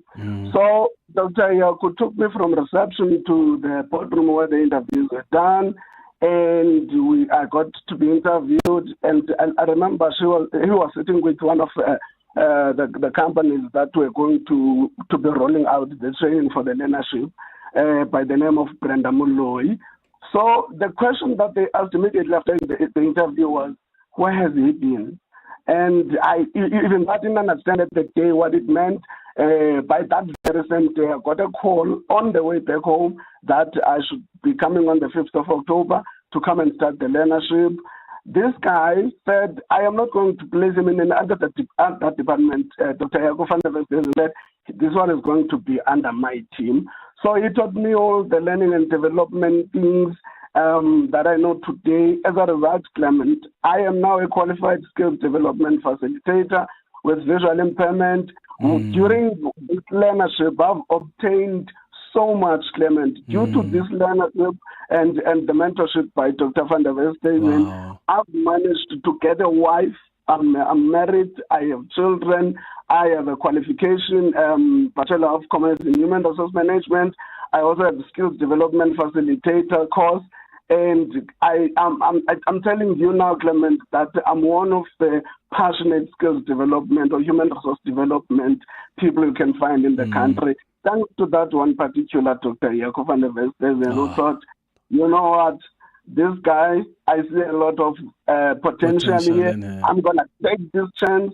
And he said when we were going to the stretch sessions and everywhere else outside the organization, please just tell me what to do in order to assist you with mobility wherever you go. Oh, so amazing. Shout out to Dr. Jaco van der Westhuizen. That's such a great opportunity you are given there. Thank you for sharing that story with us. Agnes, we'll wrap up with you. You're calling from Midrand. Hi.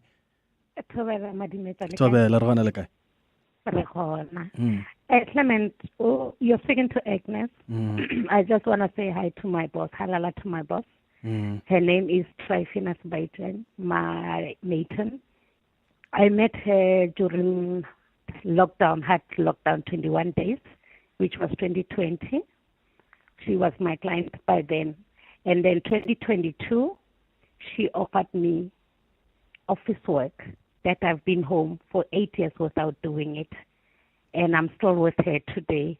And I'm happy. And I say, God may bless her for more years to come. And without her, life was tough by then. Yeah.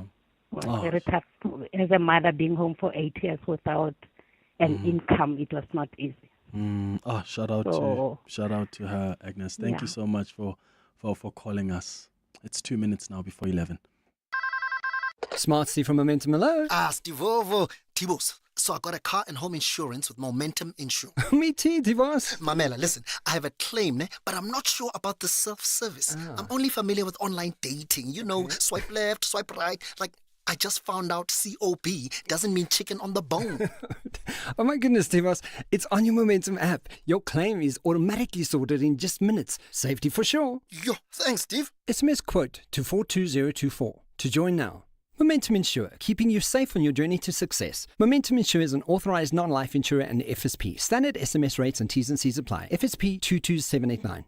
Corporates.care promotes and encourages corporate leaders and all citizens to walk the talk for a better South Africa. Catch Corporates.care this Wednesday at 10 to 9 featuring Sanlam. The Sanlam Foundation head Ray Ann Sanders will be in conversation with Bongani Bingwa. Join us every Wednesday as we highlight the efforts of companies and brands dedicated to building our country. Corporate That Cares, a Prime Media Cares initiative with 702 and Prime Media Outdoors. 702, let's walk the talk and make a difference together.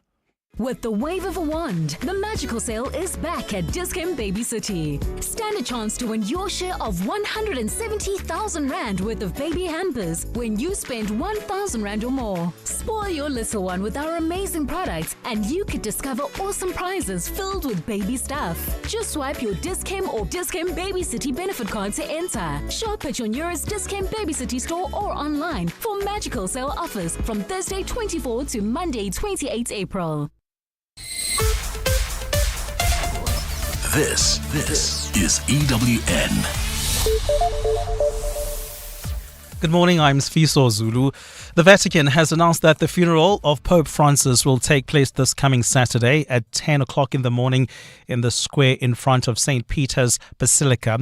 The Pope's coffin will be transferred to St. Peter's Basilica tomorrow morning at 9 before lying in state. It will be taken from the chapel of his Santa Marta residence where he suffered a stroke.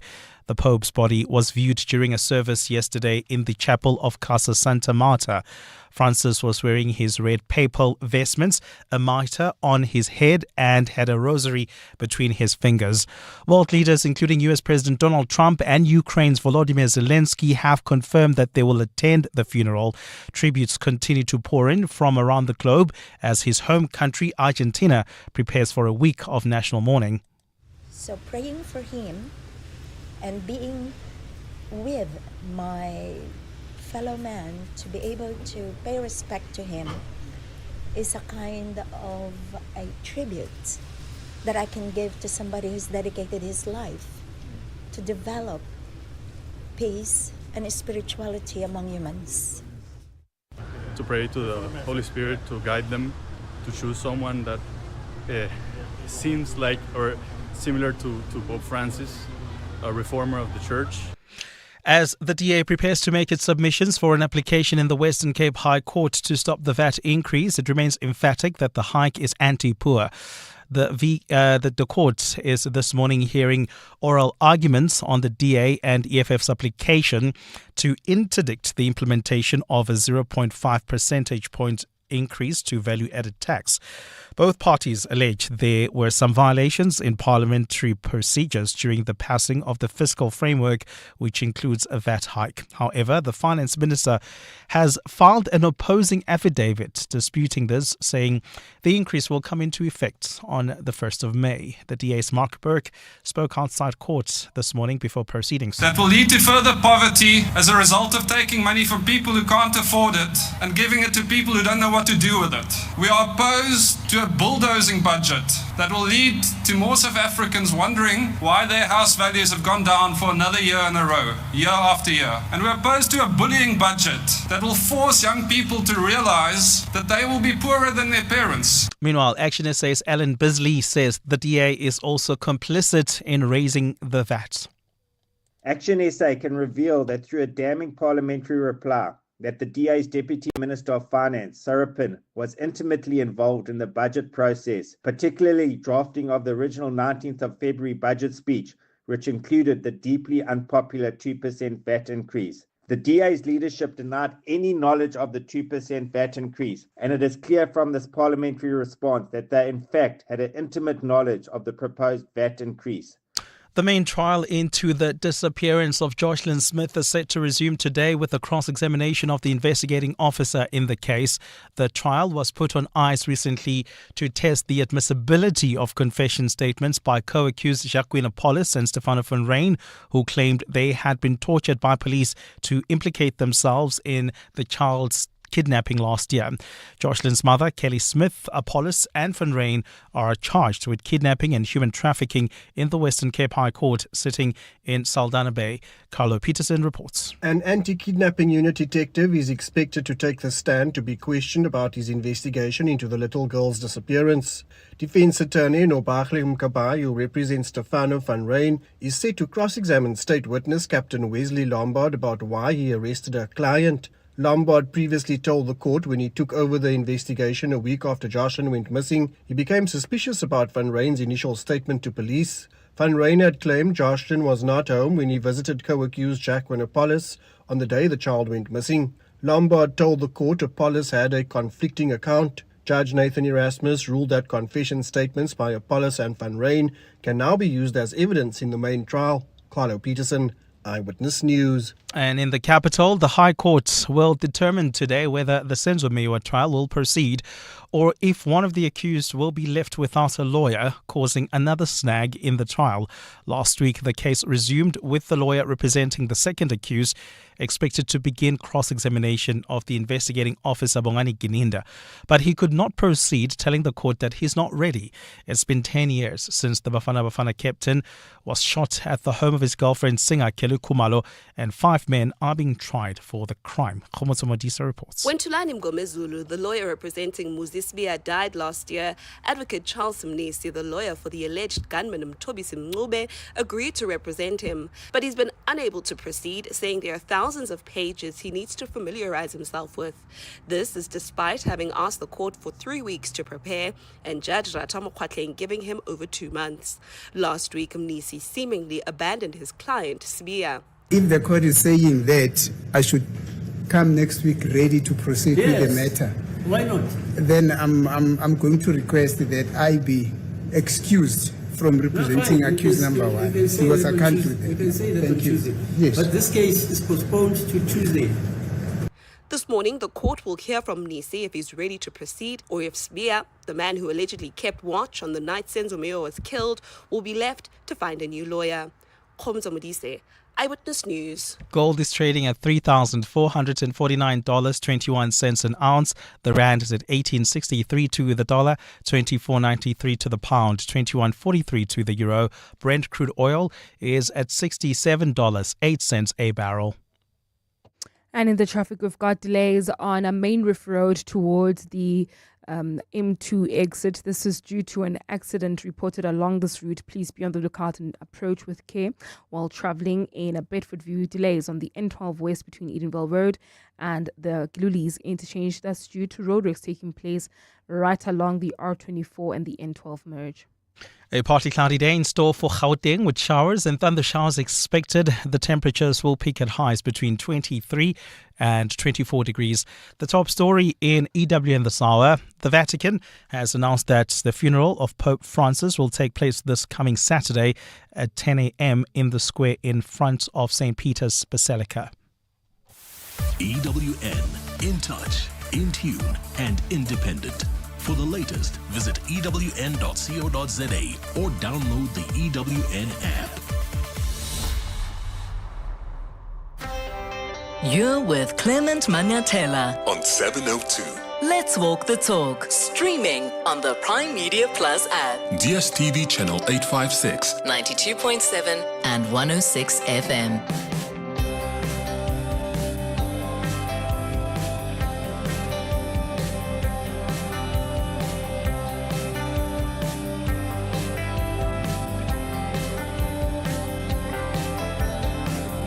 8 minutes after 11 o'clock. Dumelang, welcome to the third and final hour of the Clement Manyathela Show. Thank you for staying with us here on 702. And thank you for your calls and your heartwarming WhatsApp voice notes in the previous hour as we were discussing in our Healing Hour feature the moments that have really changed our lives, people that have impacted us in massive ways, people that gave us opportunities when we didn't know that we actually were deserving of the opportunities, or people that really came through for us in moments when we didn't think we had the skills even to do the job that they were getting us for. So thank you so much for sharing that. In fact, I know I didn't play a lot of voice notes because we were just trying to get through the many calls that we had. So I'm just going to wrap up with some of the WhatsApp voice notes that came through in the previous hour, just to wrap up that Healing Hour feature. But once again, thank you so much for sharing your stories with us on how you were impacted by people who took a chance on you and took an opportunity and gave you an opportunity that a lot of people were not giving you, and how that's impacted you. Hi, Clement. So my biggest inspiration was my boss, the person that I'm currently working for. He took me under his wings. He groomed me to the person that I am. And it's working out very nicely, because now we have a partnership together and we're running the business together, and we are now hiring other employees. Big ups to him. Good morning, Clement. With me, a big shout out to Pashida, as well as Uveka on the Redabuhida Mabucha show in December of 2023. Although along we've been selling ice cream, in December of 2023, I launched a very unique concept of ice cream offering. And then Pashida gave me an opportunity for an interview in studio with Uveka, and from that interview went from 1,000 followers on Instagram to 10,000 followers, and then my business went from 0 to 200 in just a matter of a week, just following that interview on the Redabuhile Mabucha show with Uveka. Thank you to Pashida for the opportunity, 702, and Uveka for that interview. Morning, Clement. A few years ago, it's actually almost 10 years ago, I got an opportunity to work in corporate, and it was through a man called Aubrey Maredi. He took a huge chance on me, mentored me, and that opportunity changed my life. So, Bra Ops, thank you. It's Poloso from Johannesburg. Poloso, amazing. Thank you once again for the calls and messages of you sharing your stories with us about how you've been impacted by these people that have taken that risk with you and took a chance with you and gave you an opportunity when nobody else could. It's 12 minutes now after 11 o'clock. Time for our World of Work feature. 702. World of Work. So today on our World of Work feature, we're talking about this trend that seems to be emerging. It's called quiet firing. We've spoken about quiet quitting before. Today we're telling you about quiet firing. There are a lot of companies that are downsizing or are restructuring due to maybe the change in the global economy dynamics. And this has led to this emergence of quiet firing, right? Where companies are now letting you go because they want to reduce the size of the workforce without having to pay severance packages. And the tactic sometimes includes creating circumstances for you as an employee, circumstances that make it unbearable for you, so that in the workplace, so that you voluntarily resign. And one of the questions that came to my mind as I was thinking about quiet firing was, how different is it from constructive dismissal? And experts are arguing that quiet firing is actually quite harder to identify than constructive dismissal, which is more common. So how do you protect yourself from that? And where can there even be accountability for employers that get involved or engaged in quiet firing? If this is something you've experienced yourself and you were able to identify that what I've been through with that employer was quiet firing, because when you look at their strategy, they were downsizing, they were looking at restructuring, and they just wanted to create an environment where you are pushed out, you resign voluntarily, and then they don't have to pay your severance package. But actually, this was the plan to get you out anyway. I want you to share those experiences with us. Or maybe you've got questions about how to deal with a company where you've just experienced that. 011-883-0702 is the number to dial. You can send your WhatsApps as well on 0727021702. We've invited Advaita Naidu, who's the Africa MD at Jack Hammer Global, to guide us through this conversation and take some of your questions. Advaita, thank you for making time. Good morning. Thanks for having me back, Clement. Yeah. Maybe let's start by just once again explaining what exactly we mean by this term quiet firing. We've heard of quiet quitting before, and now quiet firing is really a trend that's beginning to emerge. What does it involve?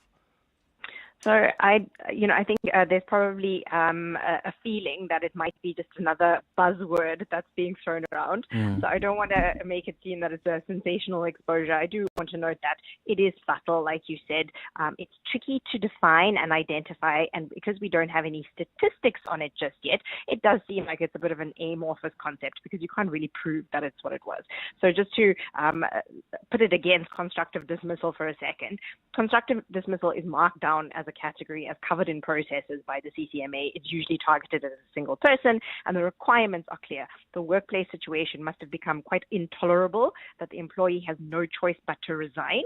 But if we looked at what's been termed as quiet firing, somebody may look at that and say, well, actually, you did have a choice. And the way it's been conceptualized or written about, as you mentioned, it mostly comes into play when a company wants to go through a downsizing or a restructure, and they typically face very time-consuming and expensive bureaucratic hurdles to do that, on top of the severance packages that they would be needed to provide. So the behaviors they engage in are just enough to make teams feel uncomfortable and look at alternatives. And probably the most common example of this is that companies will insist that people return to the office full-time, whereas they've been working off-site for a while due to COVID, and it'll often make it untenable or impractical for employees to comply because they've either moved further away or the cost of the commute has increased beyond what their salary has increased over the past couple of years. So it's these little strategies in place. It doesn't go against a contract because if you think about it, your contract was probably structured that says you are expected to be in office. And it's never changed even when COVID came. It is unlikely to have changed. Yeah. But the thing is, it's difficult to prove that was the motivation. But, I can say, Mark Zuckerberg has been recorded as saying self-selection is okay with me. And I've certainly chatted to an executive or two who hold the view that, well, if they're the type of people who only want to work from home, well, then, they're not the right people for us, and that's fine. So yes, this term is new and catchy, but it's not really an unknown concept. It's just, kind of tentacling its way into the corporate context, somewhat unnoticed. Yeah, I have had a chat with some of my friends who have also been told come back to the office, and they're feeling that's the company really trying to push them out. I mean, there's some who are already looking for other opportunities outside the company because they are simply not prepared to go back to the office. But as you say, it gets tricky because if your contract hasn't changed, contractually you're still obliged to be in the office should the executive or, the managers decide that that's the way to go now going forward. The question, though, Advaita, is how different is that then from constructive dismissal? Because isn't constructive dismissal all about creating an environment that at some point it's going to be so unbearable that as an employee you just want to leave? Well, again, I suppose the difference is that, when constructive dismissal, an independent arbiter is going to look at that and say, yes, these were unilateral changes to the terms of your employment, and it's usually targeted at a single person. Or it's harassment or bullying or discrimination. It's a very hostile work environment, or they're unsafe working conditions. There are a couple of points that are noted there as absolutely egregious, and an independent arbiter is going to look at that and say, yes, definitely, this is not on, and the employee had no choice but to leave. But the more insidious and the subtle and the nuanced examples of quiet firing, it's, withholding a raise or a promotion. And it's not, if you look at your KPIs, they're somewhat met, but an employer could be justified in not giving you the raise or the promotion because you're just middling along, or according to them, you're middling along, or isolating them from team activities or decision-making processes, or giving them just grunt work. It makes the daily grind unbearable. And again, it's not that it's against whatever's written in their contract. It's just it's something that makes them unmotivated. And another thing that happens is micromanagement and increasing the bureaucracy around what they're doing, not providing feedback or support, overwork or underwork. So these are things that can be addressed if an employee chooses to go to HR and incorporate it into a performance improvement plan or incorporate it into proper performance review, but not necessarily to be able to take it to an independent body and say, well, they're making my work life unbearable. Yeah. Why do companies do this? I said earlier that, some of the reasons could very well be that they don't want to pay those severance packages. So it's much easier for you to just resign voluntarily than they announce that, okay, we've got this restructuring plan and we have to cut down, because then there's a bigger responsibility on their side. What is the driving force behind companies that are trying to get rid of people through quiet firing without following the right process, especially if they are restructuring? Sure. So, primarily it would be the severance packages that would be expected to pay out, but also going through a downsizing or a structure, that is time consuming and that is expensive. So, apart from having to go through the legal frameworks of the Section 189, the organizational change that's required, this could actually just very well be a first step to say, well, let's do this and see who decides to move on, and then put into place any other measures. But again, it's the process that's lengthy. It requires a lot of steps, and it takes people's attention away from other core work to be done. Got it. I got it. All right. 011-883-0702. I want to give our listeners an opportunity to weigh in on this. Maybe this is something that you have experienced in your company. You realize that maybe they were telling you to come back to the office, even when it wasn't just making sense, because you're still quite equally productive at home, or maybe you had moved, the circumstances were different for you, but they didn't want to understand that, even though that didn't really impact on your delivery. Or maybe they were withholding a position or a raise, or they didn't promote you, even though that was the promise before. And you realize much later on that, this company was actually trying to downsize, or they were trying to restructure, but they were creating this environment so that I voluntarily resigned without being honest about what the company's positioning is, and where the company is headed. What have been your experiences about this? 011-883-0702. I've got WhatsApps as well coming through on 072-702-1702.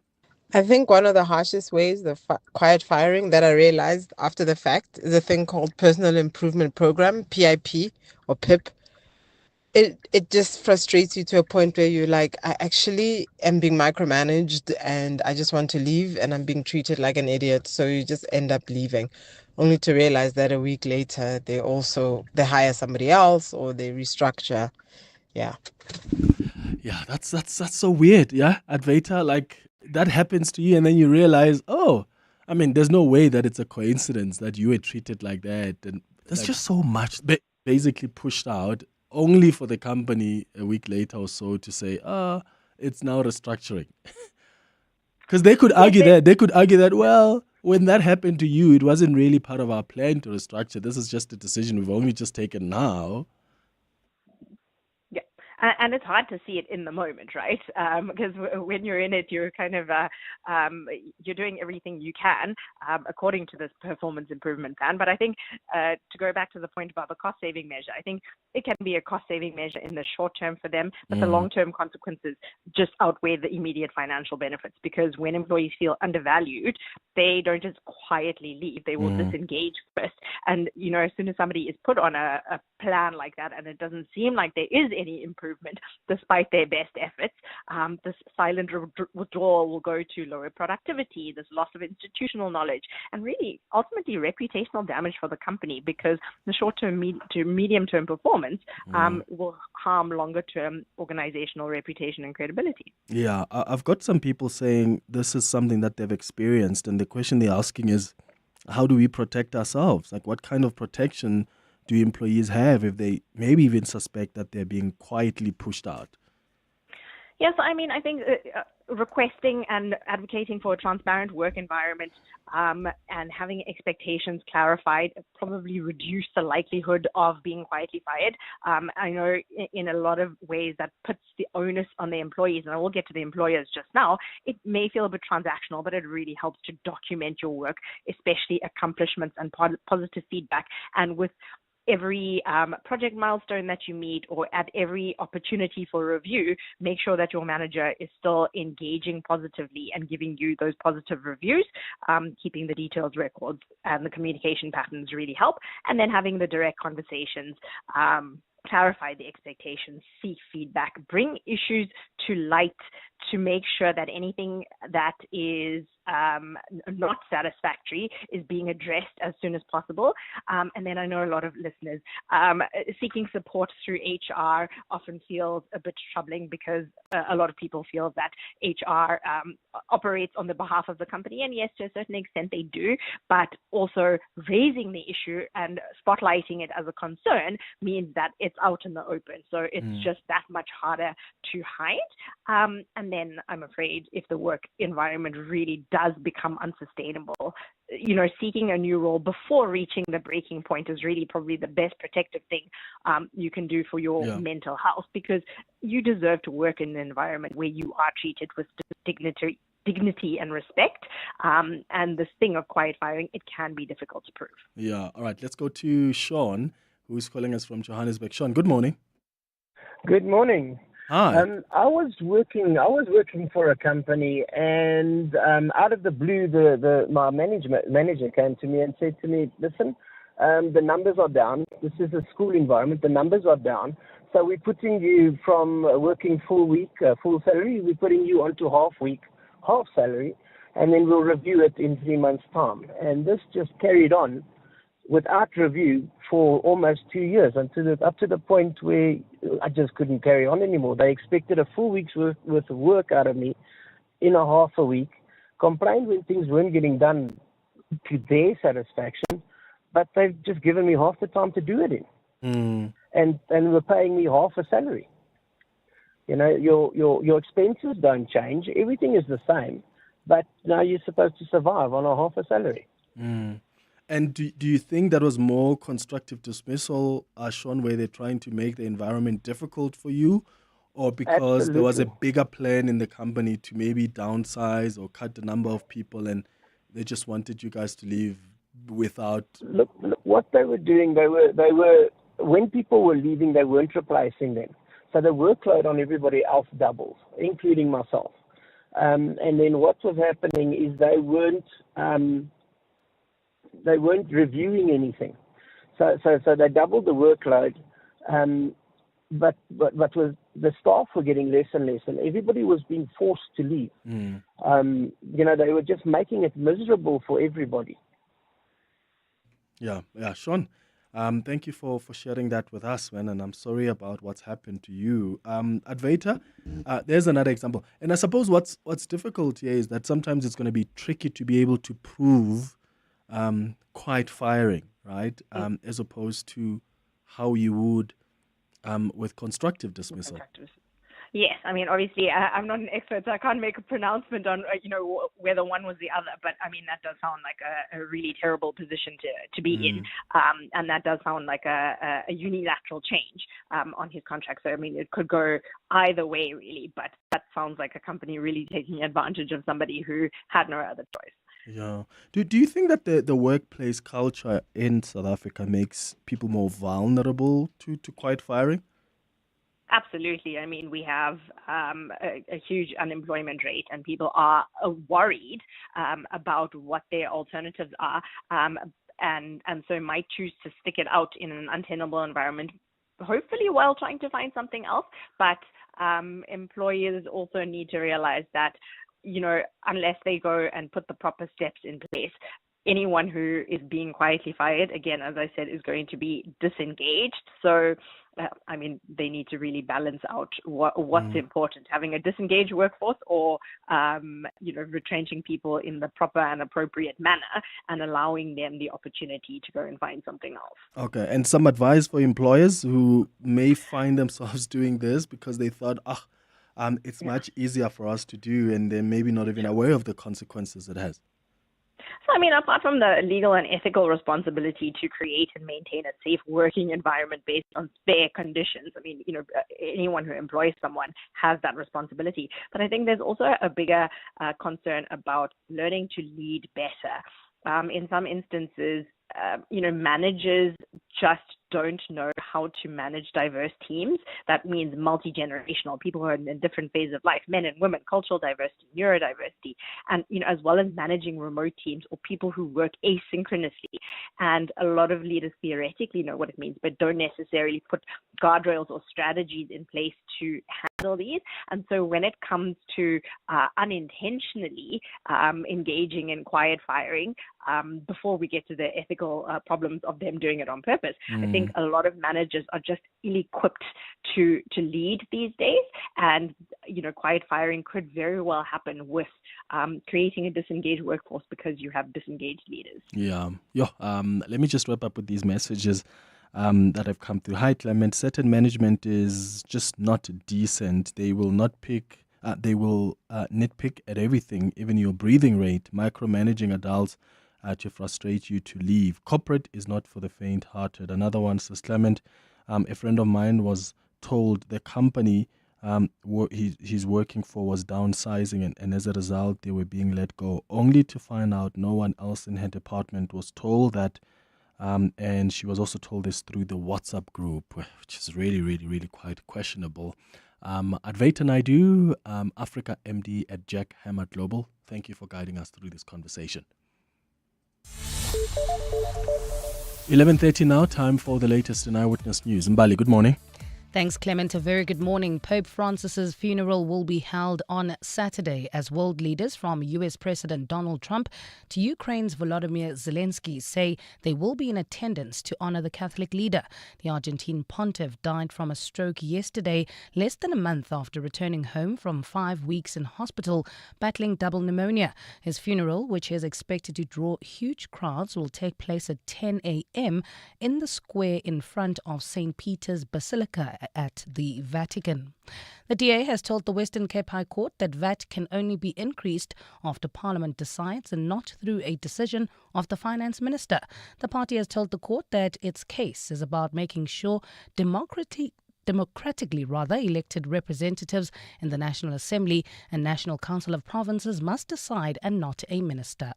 And more than 1,000 undocumented migrants have been arrested at the Beitbridge border post between South Africa and Zimbabwe over the Easter weekend. Those are the headlines. This Eyewitness News and more at midday or as it happens. EWN Traffic. The CWN Traffic is brought to you by cars.co.za. Let's find what moves you. Amo, how are we looking on the roads? Thanks, Clement. Well, we still have got that accident reported in the Crown City area. It's just near the M2 exit. It is causing delays. Please be on the lookout there. While traveling in Bedford View, there's queuing traffic along the N12 west towards the Giludi's interchange. That's due to the roadworks that are taking place on the N12 at the R24 merge. Please be on the lookout there and approach with care. Traffic lights are still out of order in Edenvale at Motorfontein Road and Van Riebeek. They're also out of order in the Four Ways area along Winnie Mandela Drive and Leslie, as well as in Rand Park Ridge at the N1 and Beyers Nodia Drive. Otherwise, that's your traffic update. Vageli Nzuza will have your next update right at the top of the hour.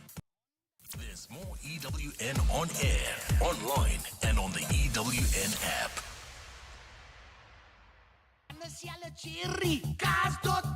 Suzuki or Mercedes, cars.coza. Polo, Kia, Mitsubishi, Havel, Hyundai, Lamborghini. Buy and sell, it's very easy. All you got to do is type cars.coza, cars.coza, cars.coza. Let's find what moves you. Cars.coza, cars.coza. Dear Journal, trying to be an adult, day 3429. Just once, I wish instead of a compulsory stand-up, someone would send me a meeting request for a compulsory lie-down.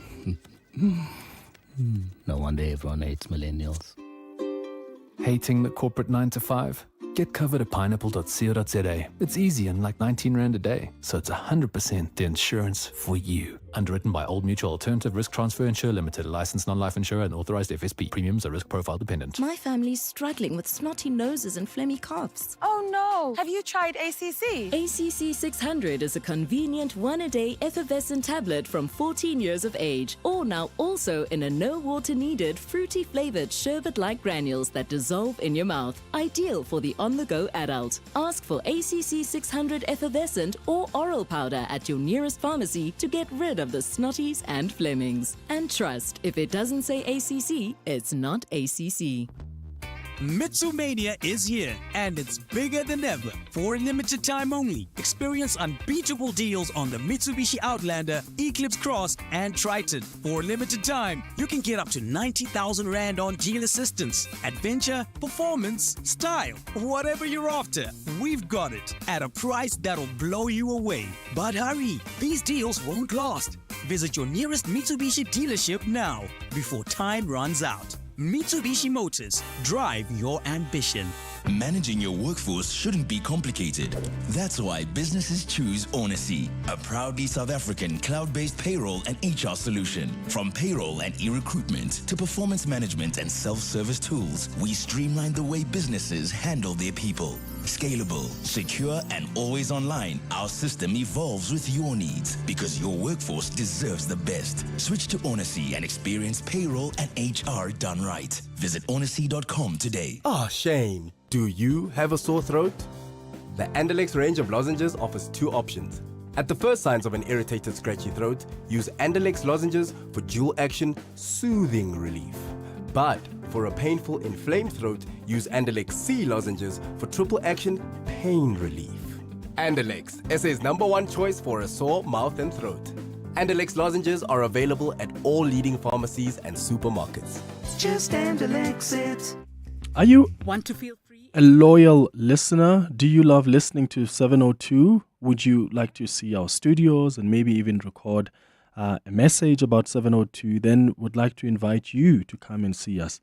I will take you on a tour of our lovely building and show you our studios. And then would also like to hear from you about how we can improve and be an even better radio station. We'll be hosting a 702 visit this Friday at lunchtime, also the following 2 Fridays. So if you'd like to visit, send us an email on contact@702.co.za. Come and visit us.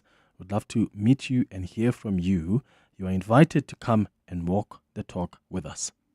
702 Healing Hour. It's 24 minutes now before 12 o'clock. We're done with the healing hour, but we're getting into our health and wellness feature now. And on our health and wellness feature, as I indicated to you earlier on, we are giving you an opportunity to call in or send us a WhatsApp and ask any question you have about marathons, especially the Comrades Marathon that's coming up. I know a couple of weeks ago we were talking about how hectic training for Comrades is, because it's almost like you've reached the peak of Comrades training. It's really getting really hard. You're trying to really push on your miles, especially this month, because May is coming up and you're going to have to start slowing down ahead of the marathon in June. So what we have done is we are going to create an opportunity to ask any question about marathons, whether it's Comrades, whether maybe you are doing the London Marathon this weekend, because I know we have a community of runners here on the Clement Manyathela Show, in fact, broadly on 702 land. So we've invited Derek Archer, who is a strength and conditioning coach, fitness trainer, and educator as well, to take any question you have about Comrades or any other marathon you're preparing for or you're considering running. So get your questions ready. We know that Comrades is coming up on the 8th of June.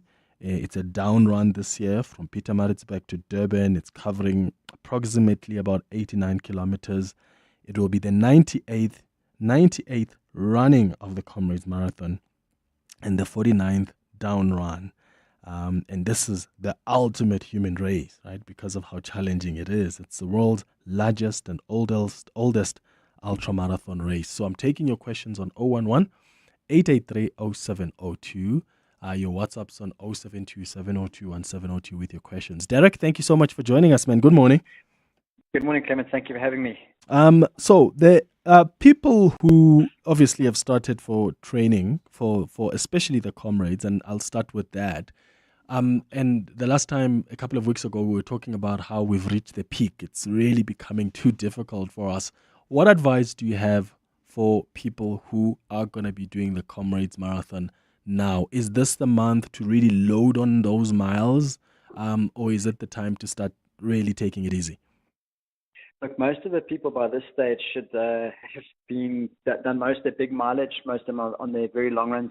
Typically, you'd see that most people do one long one. So this is to say beginners. A lot of the guys that are going more than once, that have done their comrades more than once, or maybe going for particular times, maybe doing certain longer runs. But most of the guys should have done their big long run. Most of the long runs are set at about 60 Ks. Should be the next week or two for most guys.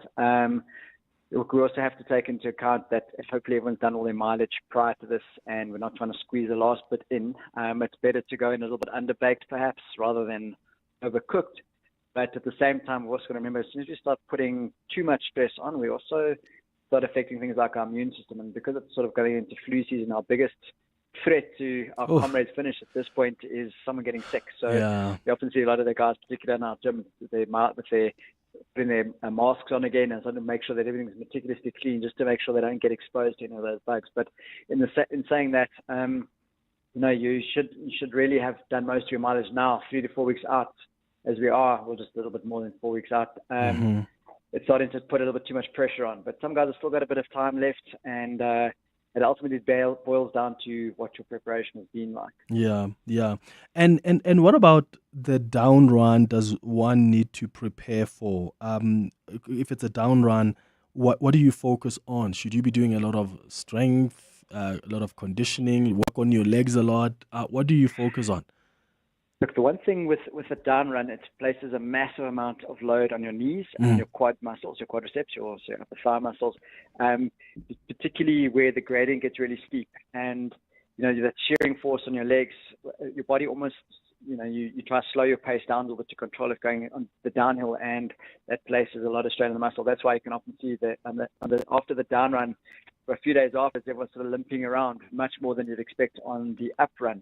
But with the down run, ultimately, and with any running, you should always have a solid strength program built in and focus on sort of your upper body and your lower body, and your core strength, of course, because you use your whole body to run. And as much as everyone just focuses on their legs, we need to focus on your entire body as well. So, as I said, your core being the center of everything. There's strong glutes, strong quads, and something else which a lot of people sort of forget. We typically, if we're running up a hill, we tend to take shorter strides. We sort of plod up the hill, but then when you're going downhill, we think, okay, great, let's open our stride up. And it actually works conversely. When you're running downhill, you want to make sure that you cycle your feet a little bit faster, so you shorten your stride length. And what that does is you always want to make sure that as your foot strikes the ground, that is directly below your center of gravity. If my foot is in front of my center of gravity, it puts a lot more shearing force on the knee and then more stress on the quad. So, but if we're going up a hill as opposed to sort of plodding up the hill, if we take a slightly longer stride, it allows us to engage your glutes a bit more and not fatigue our quadriceps, which eventually, if they're getting fatigued going uphill, by the time we turn to go downhill, and look, as much as the Comrades is down, there's lots of uphills over that 89 kilometers. So to make sure that you don't kill your quadriceps off going uphill, make sure you use your glutes to step out. Even if it gets to a point where the gradient is a little bit steep, you get to a point where it's better mechanically to actually break into a walk rather than run. Okay. So if the hill is very steep, rather do an actual power walk up the hill. Use big arm movements, squeeze your glutes, let those help get you up the hill. And then when you get to the top, and you're going down, you can break into your run again. Okay. It's just about running efficiency, and that's where the strength programs and everything come in. We're trying to build efficiency, and when we talk about efficiency, we mean that there's less stress on the body during the actual run. So by doing all the long runs that people are doing, yes, we're building up your cardiovascular engine, we're building up resilience or resistance to fatigue, so your overall endurance. At the same time, if we've worked on our strength space, we worked on our muscle our stabilizers on our hips, and the muscles that stabilize our knees and our ankles. And those all help to keep us on the road and more efficient, should we say. Yeah, okay. So, let's actually go straight to the questions from our listeners. I don't want us to run out of time before we get their questions in. 011-883-0702 is the number to dial. You're taking your WhatsApps as well on 072-702-1702. Morning, Clemmy. I'm one of the participants in this year Comrades. I'll be doing my third. But I got a problem with burning feet underneath. And then the other thing is, is it good to train on gravel and grass? Because most of my training, I do it on those two. Yes, I do go, but it's just not that much enough. Mostly I do on grass and gravel. Is there an advantage or disadvantage on doing this? Thank you. That's Big Check. Thank you for that. Okay, Derek, he didn't really explain what is burning about the feet and what they mean by that. Yeah? So what I can assume, look, this burning feet can either be caused by just overall fatigue at the end of a run, for one thing. The other thing is his footwear might have been worn through. So depending on the age of his shoes, the shoes absorb a certain amount of impact, and that can cause, that once your inner soles are worn out, and once the actual tread in the shoes is worn out, it may be causing stress on his feet. The other thing that he did say was he's training on gravel and grass, and running on grass can actually make you a little bit stronger because there's less ground reaction force of the grass. You've got to work much harder on grass than you would on tar, because the tar is obviously a much more solid surface. So you're getting a lot more ground reaction force, which helps if your body absorbs that force to your calves and your muscle structure.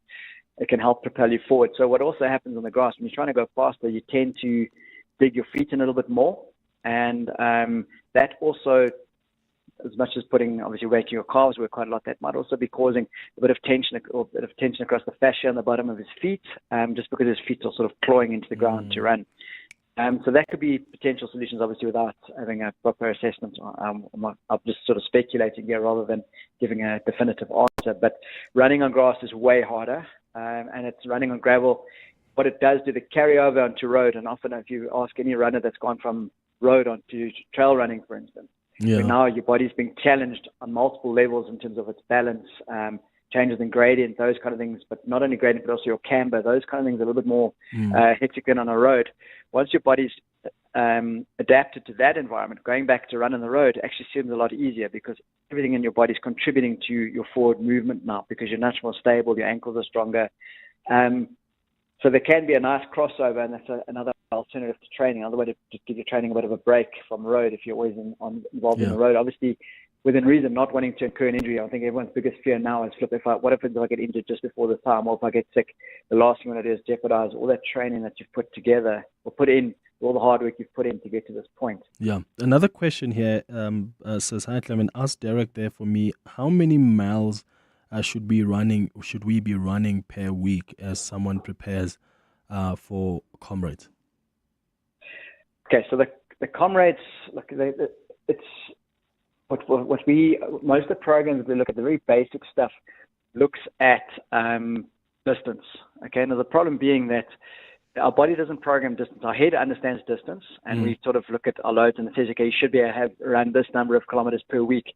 The problem being that it might take me a certain amount of time to run those kilometers at that intensity, but it might take you 2 hours quicker. Do you know what I mean? So your body is programmed. We program our brains about the mileage actually, but at the same time, our body is being subjected to a stress for a period of time. So when we're running, we're actually running for time, not for distance. Because as we get more efficient, we should be able to. I mean, if I set aside, if I want to go run 10Ks now, and I run it for some of my colleagues who are really quick, their 10Ks time is very fast. They might be 15 or 10 minutes faster than me. So if that was a training time, they've done themselves out of 10 minutes. So the distance we should be training at now is more about a time rather than time on your feet. You always hear that comment, time on your feet rather than a distance, because everyone's distance will be different. So over time. So it's very difficult to say, right, this is the mileage you should be doing, because at the same, I might say to you, okay, you should be at this mileage, but without knowing your pace that you're going to run that mileage at, I might put you out under too much stress, because for you to get to that particular mileage, you're adding on 3 or 4 more hours per week than you should be doing. So it should be down to the number of hours. And if we look at how we tend when we're programming for the Comrades, one of the simple methodologies that we use in terms of periodization, we look at the number of year hours that someone's supposed to be able to put aside for training. So although we don't train for a year for Comrades, although you should be coming with a zero base for it, anyway, we work on literally about 400 year hours, and we divide it by 2. So we're able, within 6 months, we should be doing 200 hours of training. Now that 200 hours is broken over the number of weeks that make up those 6 months before your event. Mm-hmm. And in that training, those hours also, they include the different components of running, whether we're doing your endurance running, your tempo runs, your intervals, your hill training, and your strength stuff. So once again, it's looking at time, and we know that each of those components is a particular intensity we need to train at. Mm. So that helps us as a very good guideline for, as I said, from a time perspective. So it's quite difficult. What you'd want to look at is if someone says you need to do this sort of mileage, work on, look at your pace. What is it? How long does it take you to do a kilometer?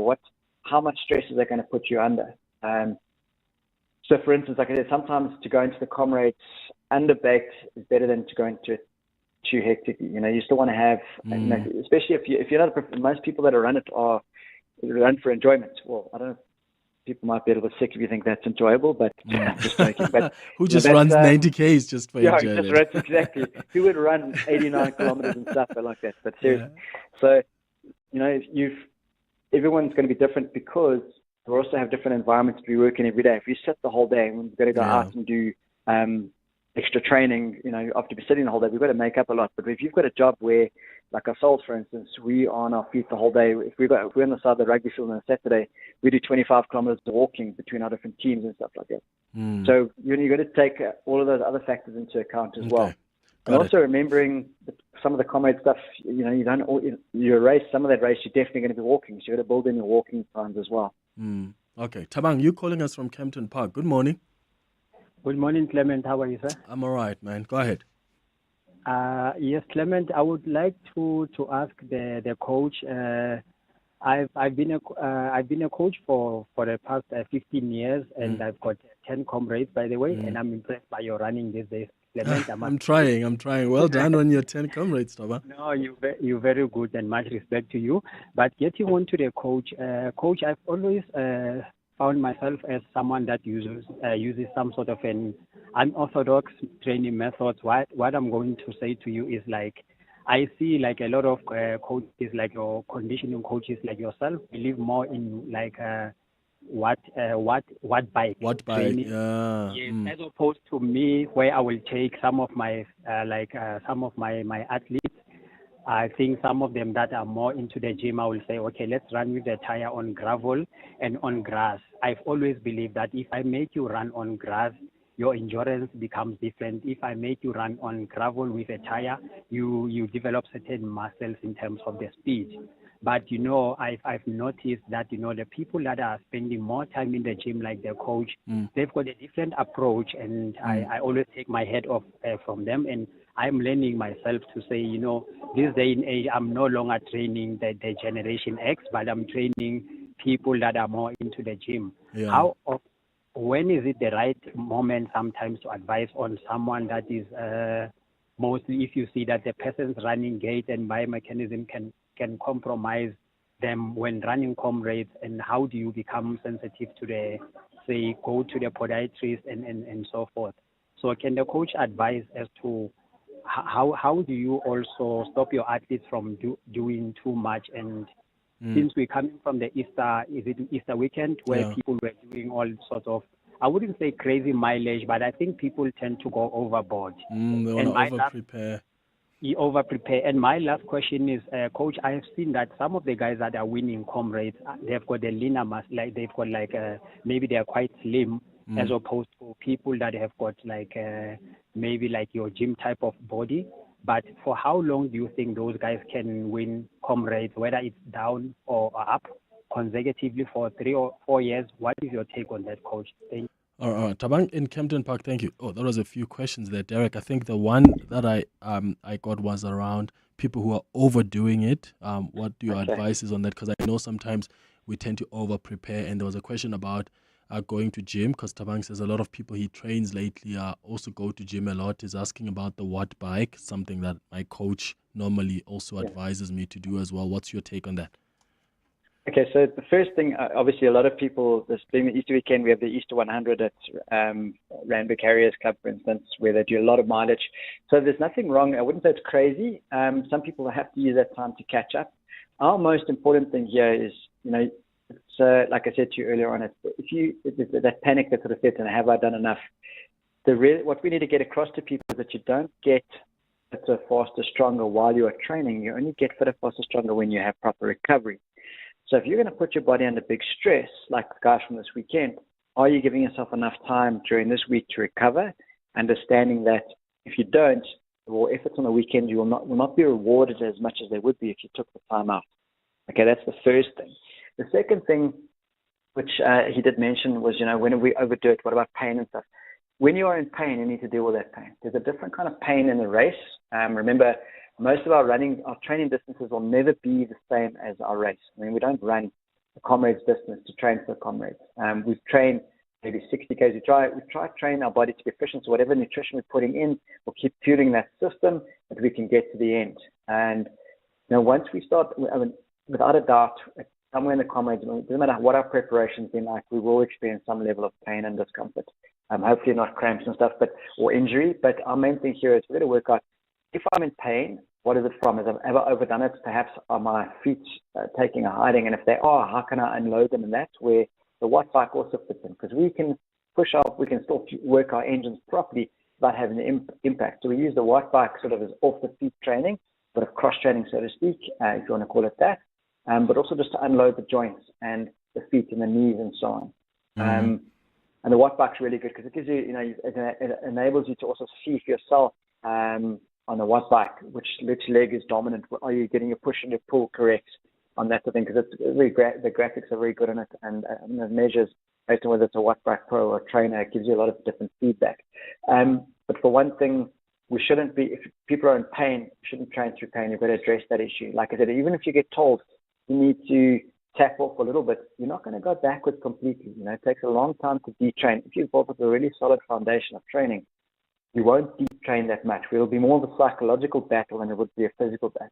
Because even on the day, the occasion will lift you as well. And that's the beauty of the Comrades. You have people along the side. You've got your name on your number and on your number badge or whatever. People call your name out. There's people around you. Even if you've missed a few of your training sessions and maybe a week or more just because you've been injured, but you've let yourself recover properly, rather have that than be able to go and attend the race and be racing in pain. And like I said, the enormity of the event and the people around and the whole thrill that goes with being part of something so special will lift you up on the day anyway. So one should be cautious about training in terms of pain. And if you have the pain, don't wait for it to go there. Try to get it dealt with. If you do have the ability to go and see a physiotherapist, or if it's your feet, if your shoes, can you maybe see a podiatrist as well? But the main thing, once you've got pain, it's a sign, and you don't want to ignore it and then on the day go and bomb out. And whereas perhaps you could have dealt with it beforehand. And like I said, even if you're forced to miss a couple of sessions or even a week of training, you're not going to go backwards that much.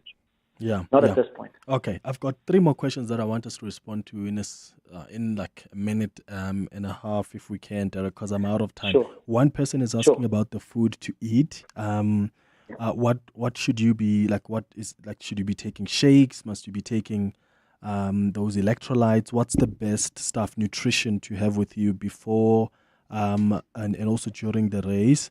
There's another person also asking about mental strength. How do you build up on mental strength? Because Comrades is not just about your physical fitness, but it's also about your mental fitness. Okay, so I want to address the mental one first quickly. So mental strength actually comes from training. By sticking to a training program like these guys have, like the people have that are competing, by putting yourself, by waking up every morning, by waking up and doing your long run, that starts to build that mental strength. And as your distances and stuff get more, and the time you spend in it get more, that does help build up the mental strength as well. Okay. The other thing is just work in groups where if someone is maybe a little bit better than you and you're forced to work a little bit harder than normal.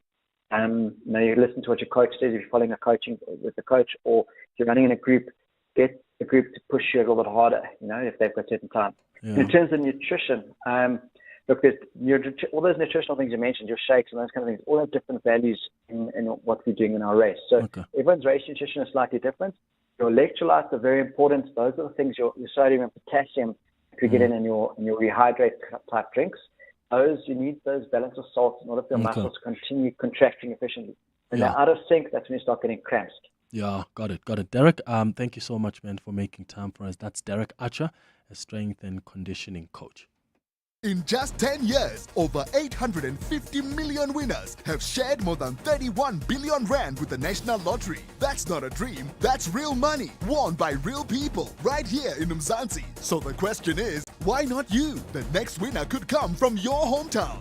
Buy your tickets now in store on nationallottery.co.za, the mobile app, cell phone banking, or simply dial *120 *7529# for USSD. Panda, Pusha, play. Players must be 18 years old or play responsibly. E2 is the proud operator of the National Lottery. Hey, no longer feeling like the man you used to be? The man who introduces himself and people say, I know. The fact is, 95% of men with low testosterone go untreated. Vitamin High Performance Supplements for men helps recharge energy, regain lean muscle, and reload performance. Available at all good pharmacies and Vitalamin.co.za. Vitalamin. Don't get older, get better. Want to feel free in a fun little Fiat? Maybe you'd rather wave hello from your new Renault, or be adored in your fancy Ford. Perhaps the cure is getting a Jetsure, or feeling nothing but glee in your Mitsubishi. Whichever car starts your party, you are bound to find it at Bidvest McCarthy. We have all these brands and so much more. You're guaranteed to find what you're looking for. Bidvest McCarthy. Our people deliver. Always. This is EWN. Good afternoon, I'm Mbali Dlamini. Pope Francis's funeral will be held on Saturday as world leaders from US President Donald Trump to Ukraine's Volodymyr Zelensky confirmed their attendance. The Argentine pontiff died from a stroke yesterday, less than a month after returning home from 5 weeks in hospital battling double pneumonia. His funeral, which is expected to draw huge crowds, will take place in the square in front of St. Peter's Basilica at the Vatican. Francis's coffin, which he previously ordered should be wood and zinc, will then be taken inside the church from there to the Rome Basilica of Santa Maria for burial. Earlier, the Vatican published the first images of the pontiff in his open coffin. Meanwhile, tourists visiting the Vatican continue to pay their last respects to the pontiff, saying they are saddened by his sudden death. We flew in on Sunday and were just shocked on Monday morning when we found out that the Pope had died overnight, or I guess that morning, and we're just very saddened, and so I'm just here to pay my respects.